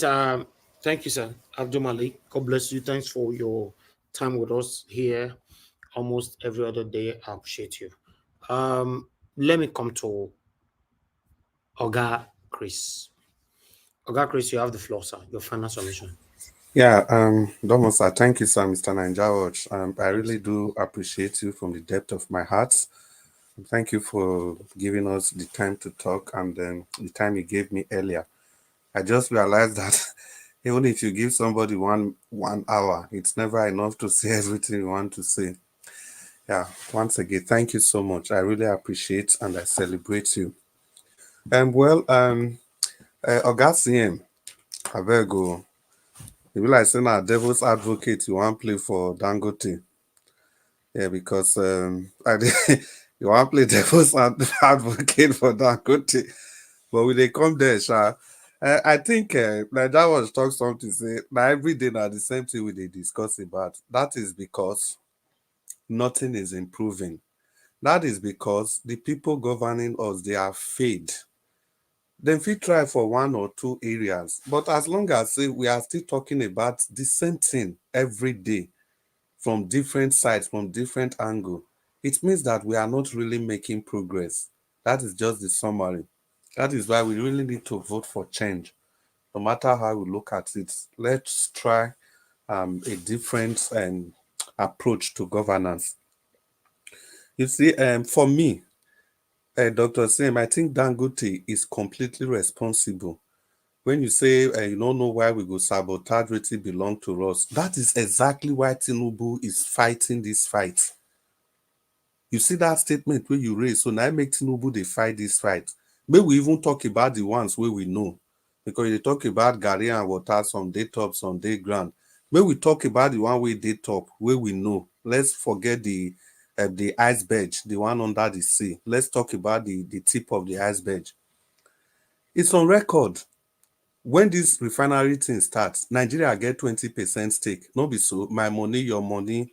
Like give us our mandate, they talk. Everybody money. Nigerians money, the people in the comment section, all of our money, Mr. Ninja Watch, all of our money, 20%. Then all of a sudden, Dangote wake up now, tell us in Nigeria percentage for that thing don't drop, come 4%. So that one alone is a reason why Tinubu must fight, because this thing is no longer about Nigeria again, it's about Dangote. That is what people must understand. Okay, on the day of the commissioning, the fraudulent commissioning, Emefiele mentioned out of the $9 billion, our money, all Nigerians' money, where they give Dangote. Emefiele mentioned on the day of that commissioning, say Dangote don't pay 7 billion, meaning say now only 2 billion remain. So you understand now, say, no be this project, no be Nigeria matter. So now make Tinubu the fight, the matter. And not because say maybe you know the fight for Nigeria, because if he be say he wants his own share from these elephants. But the most important thing be say, may we not look Dangote refinery again as Nigeria projects. That is the most important thing. And to even make matter worse, why Dangote go sit down there when Buhari and co, then they use this refinery till they fleece Nigeria. Anytime they want to increase fuel, they go promise us, say Dangote refinery, they will finish them in the next 3 months. Then fuel price will come down, then go increase fuel. Anytime they want to do it, they'll say they want to give Dangote money so that may fuel price come down. And Dangote no. Even the refinery where Buhari go commission, refinery was just in 40%, or 45% completion. Just to make sure say na Buhari commission that thing, make it no enter another administration. Dangote sit down there. Whereas Jonathan built that railway from Kaduna where everybody they are people. So that Abuja railway to Kaduna, 97% completion. When Jonathan lost election, they say may he go commissioner. I say no. Say the next president. They say about is just remaining, just dressing. Jonathan said no. And when Buhari got to power, just 2 months later, Buhari go commission that, they write Buhari name there. You can see the difference. So Dangote was part of that system. What about you even talk am just now, the 30 years oil where they don't care, especially we the Niger Delta. Now go say na get oil for ground. Now groundnut oil now na get for groundnut oil. Or diesel we don't wasted diesel. No, they not. They only get kudi oil don't come out. Yeah, that's our professor of New World neologism. Now only crude now na get for ground. Buhari, they don't, you see the invest where they invest. That's the way we take the plot for Niger Delta. They don't use and borrow money, sell and go reach 25 years. Now make Dangote, if you want buy crude oil, he go buy for US. Even with the cost of shipping and everything, because you know if you buy the one way they underground there, because they don't sell that one. That one, the international price until they sell them. So what we not feel understand for this thing? For Zamfara, then they mind their gun. Matawale, their defense minister the defense minister now for Zamfara, Matawale, they get private jet they carry on a gold as they mine and they don't fly and come out. The Boko Haram terrorist, Bello Turaji, he just confessed Matawale 3 days ago, say this minister of defense, now him then they work for because they don't clash.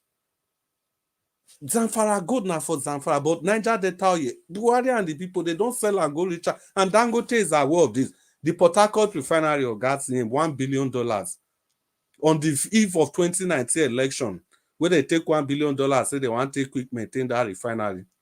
What happened? They chop them. They use and do election, bribe who they want bribe. 2 years later, they collect another, even when Buhari want come out, they still collect another 1 billion. And remember, immediately Tinubu come, not up to 3 or 4 months, you know they raided, the EFCC raided Dangote's office. And they saw the books. They saw the books and they saw that this NNPC, this petroleum thing, this refinery thing from the beginning was not just really about Nigeria.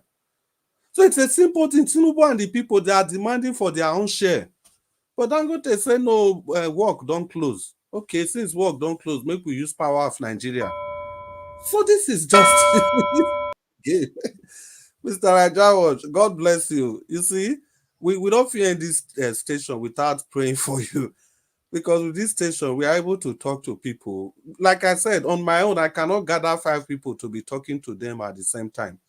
But because of the power of Nigeria, we are able to talk and people listen. Thank you so much, sir. God bless you. Don't talk and finish. Don't talk and finish. So Chris, you agree? I am ready now. I just watch. Sorry. So Chris, you agree? Chris, you agree with me? Say we never get to the bottom of this Dangote. Now I say maybe we look the iceberg. That Gary shark where you talk about. Maybe we just okay. Might give una 30 minutes more to run this one. 30 minutes. No, make I talk finish before you give 30 minutes. Hey, Naija Watch, hold on. Naija Watch, hold on. You too like this your monopoly. Hold on. Black Panther, hold on. If you are not square this thing as I do yesterday, I go verse. I'm not interested. Chris. Yes, sir. Leave my Chris. make talk. No, leave my make talk. I must collect my 4 minutes.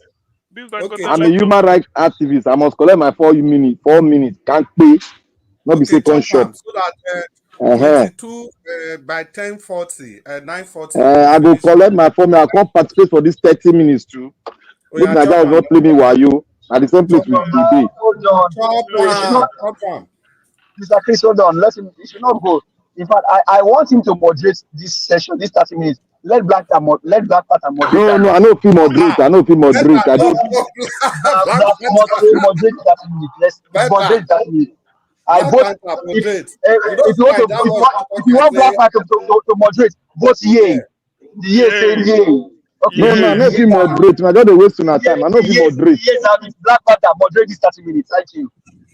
I no go feel moderate. I no dey hear English again. Then I about this speak. Why don't we moderate? Why? Because I dey for tight place now. This tight place. See this. I go moderate. I go moderate tomorrow. I go moderate tomorrow. Black Panther, talk your 4 minutes first. Okay. Thank. Your 4 minutes starts now, please. Okay. I want to thank Oga wey dey give us parable here. When I say don't tire, he no tire. Nobody tire for Nigeria matter. The thing where they there be, we not get the real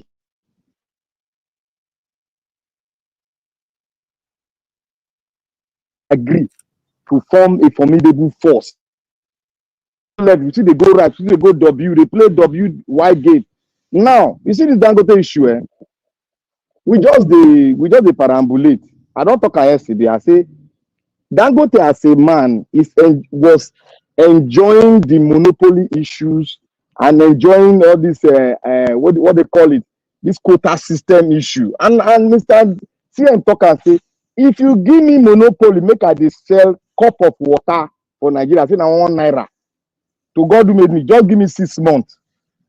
I go become very heavy millionaire for West Africa. Let's start from West Africa before we enter Africa. Now, let us ask ourselves. Dangote has been collecting tax-free days in Nigeria. Now, ask yourself, what has been his selfless contribution towards the welfare of the? Let me start from the northern people. Then let us now go to the entire Nigeria. What has been his contribution to the education of Nigerian youth?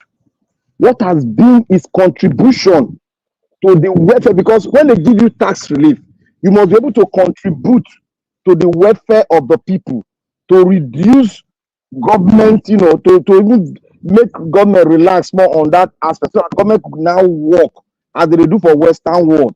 When they give you tax relief, you must be able to use that your tax relief, at least feed that, give people scholarship, all those things. What has Dangote done? In this, whether they fight whether they fight for not, they fight for is what has been Dangote contribution to say let's have peace, to mediate as a billionaire. He has money. What has been his contribution? He has the silence. We know all Nigerians. So when they build refinery, will they contribute? Ask Dangote, where did he get all the dollar and pounds that he used to do that thing? See, all of us for Nigeria, we suffer. We suffer tire for that refinery to come to place, because all the dollar they were going into central bank as if they were going to money market, collect money. They give Dangote dollar price different. They give you and I dollar price different. We in the diaspora we can't pay to substitute to do what they call subsidy, like they subsidize Dangote. So that is what we have been doing. But on the other hand, they don't fight their war now. Let all of us keep quiet. We know say the refinery they work. Some people say it will benefit us. They talk economy. There is no economy in it. Our oil, they don't sell am for 40 years. We don't fit get anything there. Then Dangote go buy for international market. Wetin he go take sell for us? He no go make profit. He go make profit. The only way, if they say they won't stop their war, let Dangote supply Nigeria. Then let Nigerian government be subsidize to Dangote company. Let us make it one line subsidy to Dangote alone. All other network cut them off. Then we know the thief who know the thief. Black So Panther. now, Thank okay, you. let me. Okay, 10 seconds. Okay. I want to tell everybody now. Now the INEC don't say Labour Party chairman now he come into power unlawfully. They say they don't recognize them. Now all the aggrieved people, YPP, everybody that is aggrieved, like all of us, Naija Wash, all of us now, let us come together because that party now our baby. Now our baby. We could turn left, we could turn right. Now our Black pressure Panther. make things Black happen. Panther. So At 10 seconds, yes. you don't reach. You go expand. Okay, Later. let me land. Let me just finish up. So everybody, they call on everybody to come back home. Let's drive Olumide to State House because we need a change. No more PDP, no more APC. All the way, Olumide Apata LP. Thank you. Thank you. Yeah, you do well. You raise very important points, Sha. Very important ones. Give us our mandate. You will talk to us for 4 minutes. Okay, thank you very much, Mr. Chris. Thank you, sir. Thank you for all that you do. Appreciate you. On the issue of Dangote, Mr.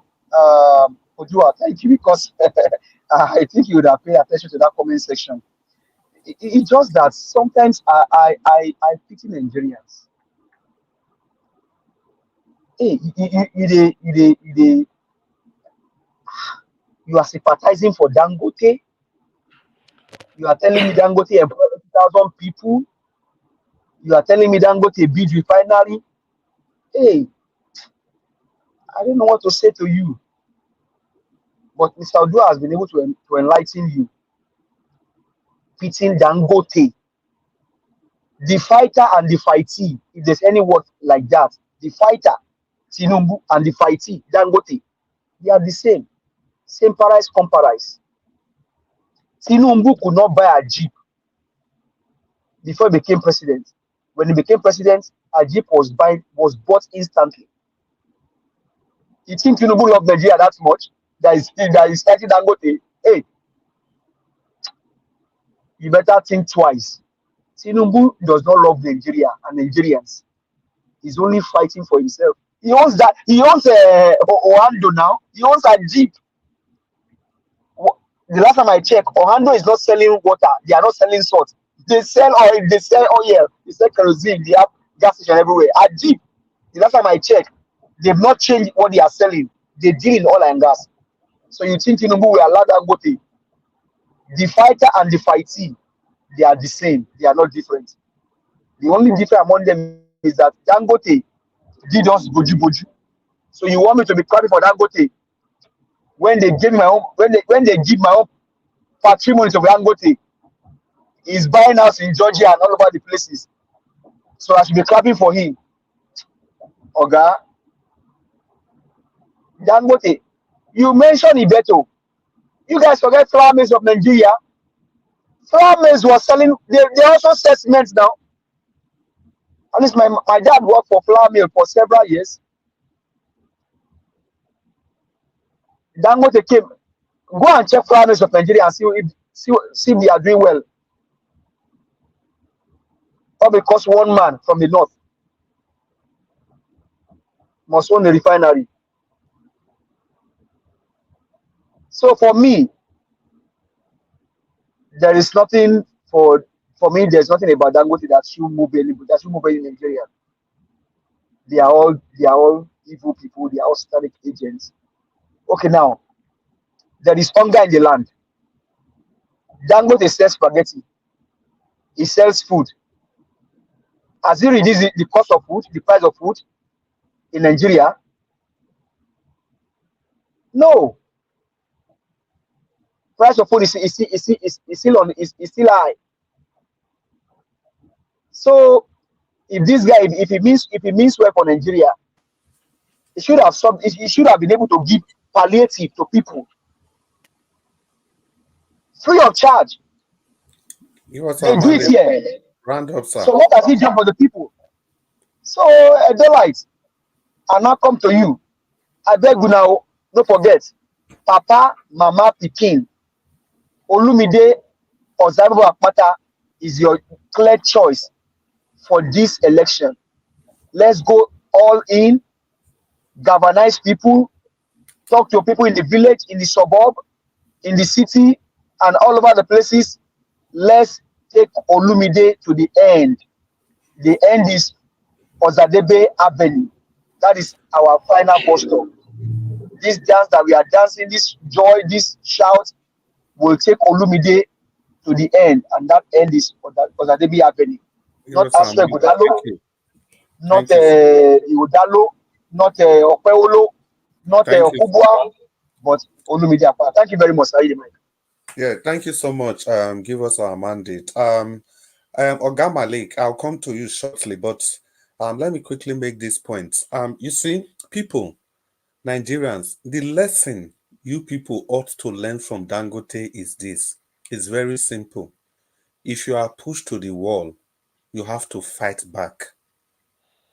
You see Dangote now, they don't do small things since people they talk for them.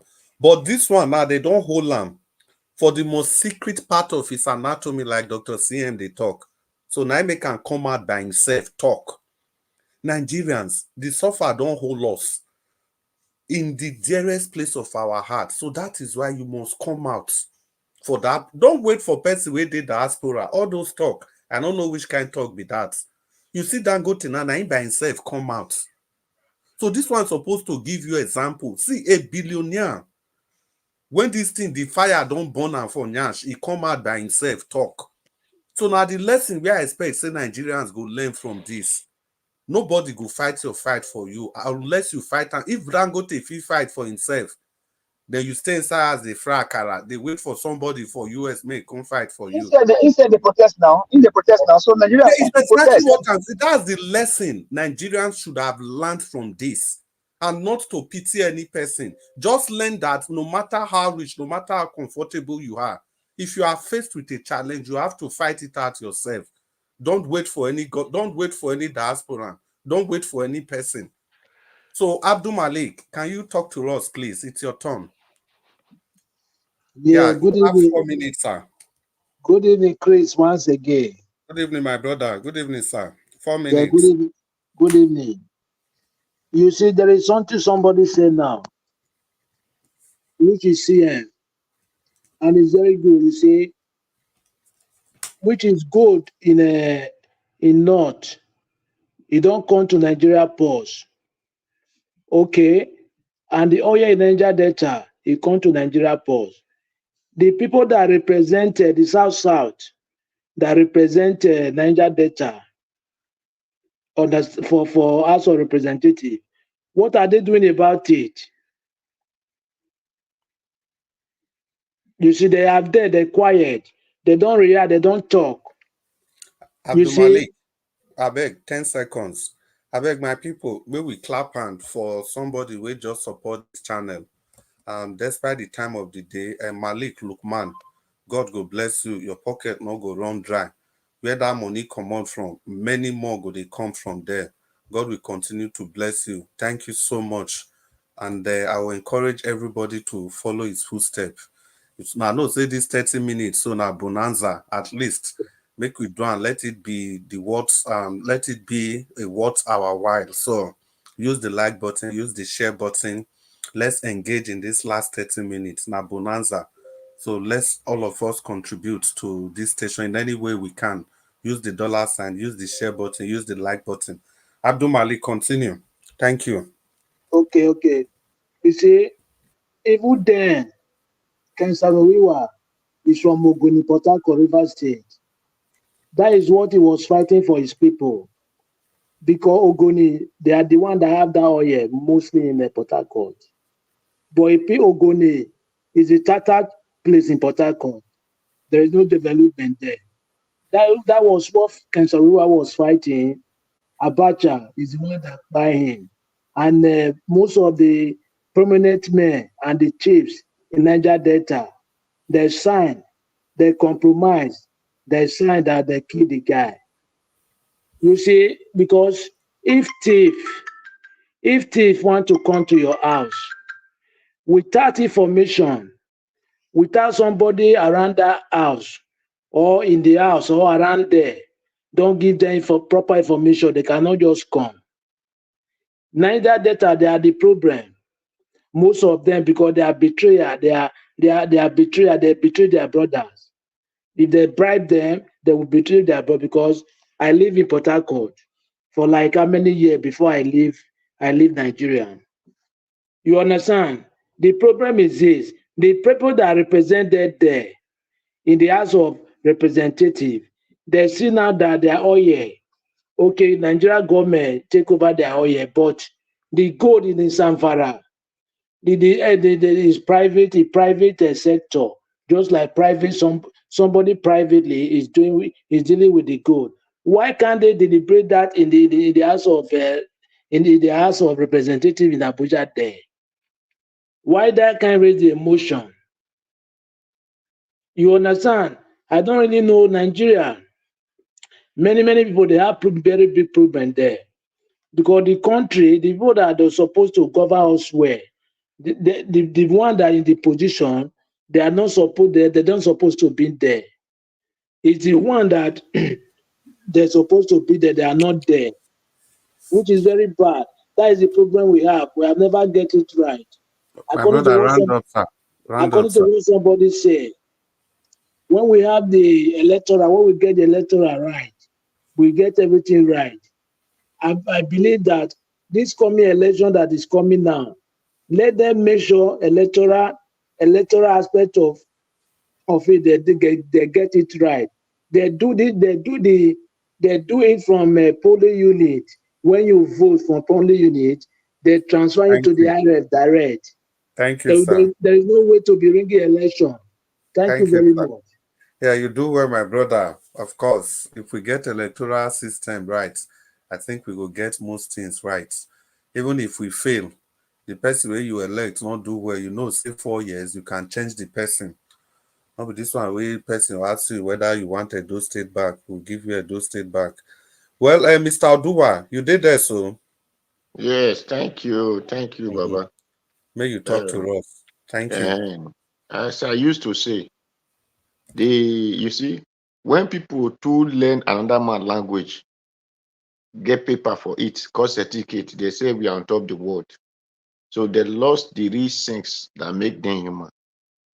If Nigeria is a country and they have constitution, we are one Nigeria, please, what is the thing that the North is contributing to the economy that make Nigeria okay? If the SAT have the seaports, the SAT have the timber, the SAT has the oil, I believe those things are where that generate the revenue. Then what is this not bringing for us? Now they discover gold in Zamfara, and gold is what British used to claim their superiority over the world. It is gold. Then Nigeria now discover gold. Then the gold now belongs to a state, whereby the Niger Delta are sleeping. They have sold their oil, and they only just have the crude. So that is why they cannot make fish anymore, because they wash the crude inside, take the oil away. Their land cannot produce good things because they have washed the crude there and take the oil away. But who are the people taking this oil? These are the people from the north. If it is tomatoes that the north produce, it's supposed to be the resources that come from the north to support Nigeria. They have many things which people can live on. They have cow, they have stones. Whatever they have in the north that they used to survive will have been what Nigeria has to bring from the north. But what we are seeing that it is only the SAT that are feeding both the SAT and the north. And the SAT are so damn adamant, or they are dormant to the extent that they feel they are on top of the world. I see the SAT as a failure. First, let us check all those who did the overthrowment. Check all those who balkanize the state, who make it a state that we are today, who give him different names. Check them. We are all from the north. Check those who are controlling the resources and whoever are still controlling the resources. They are all from the north. But as the certain man, he will tell you he's the wisest person. We tell you they are educated, Odua. they are this, sir. Mr. Odua, sir. Please round up, sir. Okay. They tell you they are this, they are that. But they use cloth to tie their eye, fold their hand at the back, while another man is collecting their food. So for me, the certain people, wake up and take your destiny in your hand. However you will take it, it doesn't matter. What matters is take your destiny in your hand. Separate these things. They did not feed themselves. They start feed themselves with your resources. God bless you with that thing. That is why it's there. So my brothers and sisters, it is your foolishness that enable you crying when a northern man is controlling your resources. Thank you. Be wise, certain people. Be wise and take your resources by yourself. Thank you, Mr. Thank you, Mr. Odua. So this section, the way we go do now be this, because we don't almost come to the end. And because say Black Panther, you know your first talk before, so we give you your first 4 minutes. So what will happen, Dr. CM, you talk to us for 4 minutes, then Black Panther, you take your 4 minutes from the 30 minutes, then we come back to CM again to conclude. Dr. CM, the reason I say this so that you have 2 sections. After this, Black Panther, then we come back to you so that you round up. So anything you want to say, you know how to divide them. So give us your first 4 minutes now. Thank you, sir. Dr. CM. You open your mic. Open your mic. I forgot. Thank you. Sorry. I said, let me follow up. There's a break. I think it's a breaking news or sort of. You must have heard about it. He said Dangote is about to spill the beans. That some people in NNPC went and built a refinery in Malta, took Nigerian oil there, refine it, not up to the standard, something like that, and they are bringing it in. So that's what Dangote is saying. He said those people should be able to know themselves, and I think the NNPC MD is asking him to name those people. So somehow, like we are saying, there is still more to come out of this story. Dangote must spill the bean. It is not that they know they are shortchanging Nigeria. When the idea that Dangote should build a refinery came up, or maybe he's building, people use it as a measure of the man's wealth, but it wasn't. It's just that they favored him because he's from the north. In a country in which the poverty belt is in the north, you can't compare them to the south in terms of resources and everything. Yet you are getting the richest man from the north. It says a lot about, because it's government influence. So, but having said that, I think a time will come when we will get to know this refinery in I saw it in Sahara Reporters. Somebody sent it to me just when we were talking. So there's a chance that NNPC, because they've sold everything, like we said now, oil in Niger Delta, maybe in the next 25 years, it doesn't really belong to them. So they use it to borrow money. And then the one they built, the refinery built in Malta. I wish, this is how you know journalism. If somebody should investigate it, know the name, know the people that built it. Because Dangote is pointing that they are the staff of NNPC that did it. Then they will now be bringing it in on behalf of Nigeria and be collecting money, doing round tripping with our money. And in the end, you won't see it. So a lot is still really having to go on. But who knows, this protest coming up may throw up all this type of thing, because in the heat of the argument, a lot of things could be revealed. I know that this protest coming, no matter the way it is, I don't want it to be bloody or violent, because in the end, it doesn't pay. But let it just be decisive, and then let people understand why they're really protesting, and then make firm demand from the government. Either they resign, or they will start, doing things that will show that within 24 hours, a lot of sacrifices will be made. Presidential jets sold, the yacht sold, everything. In fact, just to make sure. But I wonder how they're going to cope with it. So to that extent, there are a lot of things is still going to happen on this Dangote refinery. We know that there are a lot of shady deals. Even those that are even having share So because some people may say 25 belong to Nigeria, that of Nigeria, what I mean, 20% belongs to Nigeria, 20% equity. But what of the other one? Who are those people with? It might be all these retired generals or military thieves we are suspecting. They may gather money and give Dangote as if it's Dangote. Dangote might be a front for the way it seems. Dangote might be a front for some set of thieves that is holding their money. Then that could be what made Nigeria to say, okay, let us even invest in it. And in the end, it's not working. It's unending. They can't finish it. The little they've done, they are exaggerating it. And then the way it is now, for Dangote to say that he's willing to sell it off, it means that the pressure is getting to him. And who knows what will happen. This protest will reveal something about this refinery will come out. But, well, let's just see. Nigeria is in a precarious situation now. Anything Thank can you, happen. sir. Yeah. Thank you. We come back to you. And give us a Black Panther. You talk to us. After you give us our mandate, are you still there? Okay.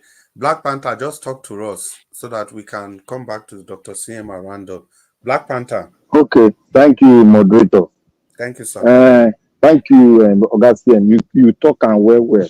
I beg Black Panther, before you continue, Augustine, please. I will really be interested if you can continue from where you actually stopped now. If you can expatiate more, like spilling the beans, and there's more to be revealed. Yeah. Okay. And there was something you also touched on. Is Dangote actually a front for the big guys? Yeah, yeah. It's likely. It's likely. Because those were the last of your sentences. Is he a front for them? Black Panther, hammer this matter. Okay. I know they pay you see, this matter, when I define answer, I get the answer. I go explain that. You see, if Oga CM is from Hausa land, I am from Hausa land, then Oga CM na millionaire, if you run business, then I can't use quotas to give am. They give am the run, they give me my profit. Whenever he talk, we say, look at Dango. I'll say, look at Oga CM. He's making money. Can't you see him? He's contributing to Nigeria economy. And I can't collect I can't grow for governor. I can't win governor. I can't get you know how they steal the money. I can't get $100 million. If I want carry money to make the money a clean money, who will not say I go give the money to make am clean? No guess is as mine.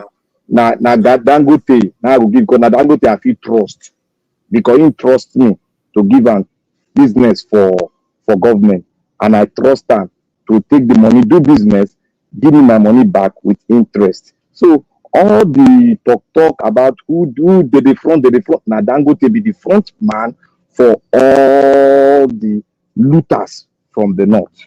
There is one thing that link all of them, including the people in the south too. They join hands because he's a legit businessman with the influence of quota system.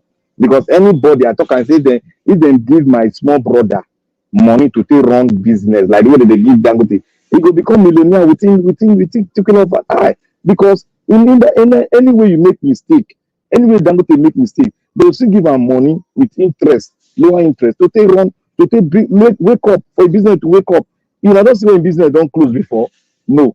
I want to ask you a question, Oga Chris. Do you know anything about Edo State Fertilizer Company? Yeah, we don't hear that one long ago. Okay, you don't hear that one? Okay, let me tell you now. You see, that company is owned by Saipen and Dangote. Saipen, I've done the research on it. Saipen and Dangote is the largest fertilizing company in the entire Nigeria.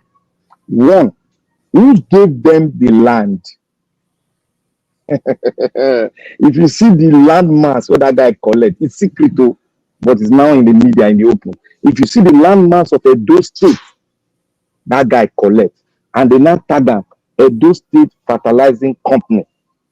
They use that name as franchise, but Edo State no get any money inside who collect the money for the land, who collect the MOU money and other things? That's the question you people should ask the Edo State government. I told the people, when they open the books, the people will like this Obaseki will go after her. I see they talk. People say that there are so many things I am researching, so many companies that they give land to that we don't know. Round up, Yes, sir. please. Okay. I want to say now, finally, I want all of us to go look at drug dealer, their character and their way of life. Pablo Escobar used Pablo Escobar and the current one that is in the captive of the American government. When you know their character and the way of life and where they carry us go and where they go land, you go know who be your president. Thank you, moderator. God bless you. Okay. Yeah. Thank you so much. You see that fertilizer, this thing where you just raised just now. That one another big topic again. You get this on airport for Port Harcourt. There's an ammonia plant there owned by Article on airport. On a seaport for Port Harcourt. You know now ammonia they use for this fertilizer. Yeah, you see, ammonia, in short, may I just leave that topic? But that question where they ask, there's a connection at that on airport, that ammonia plant there. There's a connection between that and that fertilizer plant in Edo State. So some of us and the verse where we the verse, we know why. Like we say, if time reach, we go open the books. So, Mr. Dua, you talk something. That one will be tomorrow because time not there again. They say why the North go come they take over everything for the South. Not they produce anything. So that's true. That is exactly why they join us together in the first place. But time don't go tomorrow. We go expatiate and a very good point now you raised there. And so may we not still disgrace ourselves today, or may we not pass the time we then give us. Oga CM, let me round up in let 4 me quickly. minutes, please. Okay, whether I go even reach safe. So you see this Dangote something. So, Niger. Okay, no problem. Let's leave it till tomorrow. I don't want to beg. Round your own submission okay, up. Okay, yeah. Just one call, then we round up. Thank you. Okay, thank you. Okay. So anyway, well, there's nothing really to.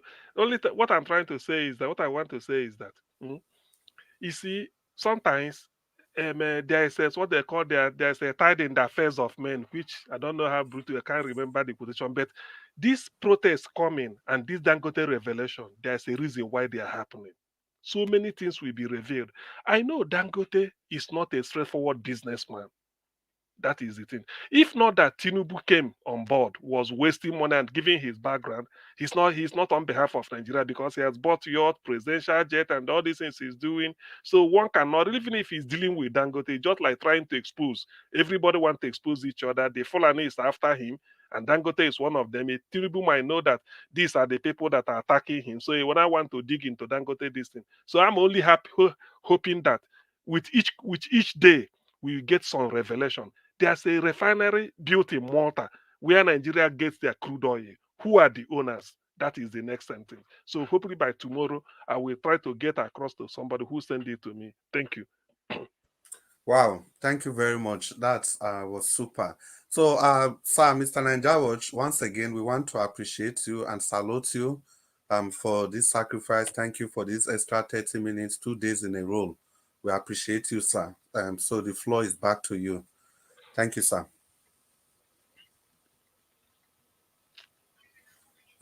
All right, Oga Chris, thank you very much. I appreciate you. Thank you, everybody. I guess that was enough time for everybody to say what they wanted to say. At an origin, I'll be calling in. I'm just going to take a call. The reason why is because she was calling in before 10. So I need to take a call quickly. At an origin, pick your call, pick your phone so that you can quickly talk to us. Just 1 minute. Okay, Madam Origin, please talk to us. Thank you, ma'am. 1 minute. I am learning from you, Mr. Niger Watch. I'm learning how to be resilient. I'm learning how to be dogged and not giving up. Thank you. So don't be angry if I'm calling and refusing to give up. I was telling myself every Nigerian should refuse to give up. And that's why I keep calling. Thank you for picking my call. Thank you so much. I can never take you for granted. If you hear me persistent call, know that it is for a reason. I just want to commend Mr. Odua. Thank you for that word. Please don't give up. You said the right thing. Nigeria is a scam. And Mr. Black Panther keep asking, do we have a country? No, there is no country. If there is a country, what is that? Your Opala cement factory in Bende will have still been in existence, and people will be benefiting from it, and there will be gainful employment. There is one in cement in Calago. It was like at a point they were doing it to make sure every state, every region have their own. The same thing with refineries. But the one Nigeria we have, Dangote represents one Nigeria. That means it is a scam. We are dealing with scams. And the better we realize that Nigeria is a scam, with emphasis on the likes of what Dangote is doing to the country and that thing. And let me say quickly, please, Mr. Najawo, the major reason I'm calling is I want to leave a voicemail. This is a voicemail to Mr. Jonathan. Please, sir, wherever you are, show up. Because with all this Dangote saga, we want to put a monetary, because you're money expert. Please, this place is complex. Our problem is complex. So whatever is going on, do not let your own voice be missing. There are so many ways to do this fight. You are a very important voice in this forum. So wherever you are, I'm asking you, I want to hear your voice. God bless you all. God bless you all, the wonderful panelists, for all you do. You people will not lose your reward. God bless you. Thank you, man. God bless you too. Thank you very much. All right, guys, we've come to the end of the broadcast. I appreciate every one of you. We've done excellently well today. God bless you now. You guys are doing well. It's a collective effort on this platform. Everybody already know that. I want to appreciate every one of you. Thank you very much. Give us a mandate, Black Panther, Abdul Malik, Oga Chris, Oga CM, my brother, Mr. Doa. Appreciate every one of you. Thank you so much for your time with us today. Those of you that called in, thank you very much, Madam Origin, Oga Fred, Mr. Shimize, and many others that called in today. Now God bless you now. I appreciate every one of you. Those of you that supported the channel as well. I'd like to quickly re-echo your name again. Some of you that supported that I could not had the opportunity to mention your name. I'll mention it right now. Starting with Rosie Ayosh, thank you very much. Kingsley Ogera here, thank you. Martin Benjamin, Peggy Modi, God bless you all. Malik Lukman, thank you very much for becoming a member, joining our membership on Naija Watch. I really do appreciate this, and thanks for the super chat, earlier on as well. Malik Lukman. And God bless you.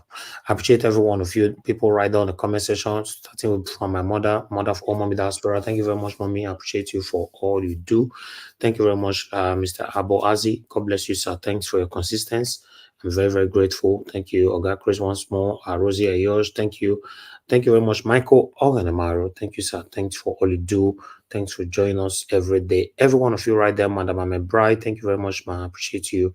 Thank you, Peggy Modi, Mr. Joseph Oji. Thank you very much, sir. I appreciate you. Thank you, my people, Stella Maseredo, and many others. I'd like to quickly also use opportunity to thank Dr. Aruna Guru for that wonderful message that you sent earlier on from the beginning of this broadcast. I want to thank you, sir, for your consistency, for all you are doing to see Nigeria works in our time. You are an elderly man, but you are always there putting your voice out for us all. I want to say we are grateful. I wish we have more elders like you in Nigeria. It would have been much better. Thank you very much, everyone that is putting their effort directly or indirectly to see how Nigeria can work, even though from this platform or any other platform, anyhow you're doing it, as long as you know from your heart that you are genuinely, supporting Nigeria to work in our time. I want to say God bless you all. Let's continue to do what we're doing. It's not easy, but one thing that I can assure you all is that these guys are listening to us. Sometimes, not that they don't debate, or contemplate within themselves to do things right, but the majority that oppose it is more. That is why we are where we are. And Nigerians are too docile. We don't do anything. So it's a big problem that we all have. But nevertheless, we'll continue to put in our voice, our effort out there. Thank you so much, my people. Now God bless you. I don't finish now. Give us a minute. Go ahead. What do you want to say? Well, I just want to beg you for something. Since Edo decide, election is just in September. We are already in August. August is just around the corner. Is there a way we can actually extend this broadcast for a little more hours so that we are able to deliberate on more issues and things like that? Depend on the engagement. If the engagement is not there, we cannot just be talking like that. If the engagement is there, I don't mind. If the engagement is not there, you can't just be talking and be talking and be talking. You that is talking, extending the broadcast, you that they'll be calling, then they know they see you. Now go they extend broadcast. I bet go and hide yourself in one corner, my friend. Okay, but I did here from the beginning to the end, right? As the first. Okay, now yes, you are here. Not down the talk. So now you fed they come. If they call you, either they say, "Can you hear me? Can you hear me? Can you hear me?" Now down they talk so. Okay, another question. We had a situation where we talk about bringing these people, the candidates in for debate. How far have we gone on that? Yes, it's only two that have agreed. The rest, the major ones are putting their excuses for now on campaign engagement. Even today, like 2 hours before I came into broadcast, one of the top candidates, let me just say, Aso Godaro. So we communicated. So he went to a town hall meeting and whatever, and they have to carry me along on the phone to let me know that you see how busy and all that. So we are working to see what we can do. I they try my best, my people. I they do my part. It's just that it's not easy. These guys are busy. To bring them here is not very easy. And apart from that, I do my part off air as well to see how we can do all this. So we are still trying our best, and it's getting tougher. And truly, it was really, really, really busy today. So let's see how it goes. Thank you, sir. Thank you very much. Anybody want to ask a question quickly, because I'm pressing the button now. Okay, I guess we're done. Okay, thank you very much, everybody. No, I'm going to ask you a question. Quickly.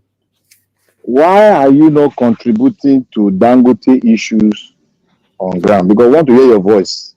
I mean, understand. I present something for you. They say make I contribute. I bet leave Black Panther. I bet. We don't forgive you. Come down from the fence. We don't forgive you. This not even contribute on Edo matter. Now Dangote now want to contribute. Edo say that he won. This man, I know they make trouble now. I know every swear word now. Edo say that he won. You not for Edo. You can't see this man, eh? No, we don't suspend them for Edo, but this one in Nigeria will make him talk. Better present the matter for you, Black Panther. No, Black Panthers me they get fresh air, so like I'm still recovering from the campaign. What I do for no, I want your ghost gas for the issue. You just they hide yourself for Nigeria matter every time. This Dangote matter. Not be everybody go to talk. You never know people where Dangote they front for because exactly. Yes. You don't bring the secret out. So many billionaires for Nigeria go they shaky. You never even 0.001% for Dangote. You are made for life. You are made for life, oh. You are made for life. That business.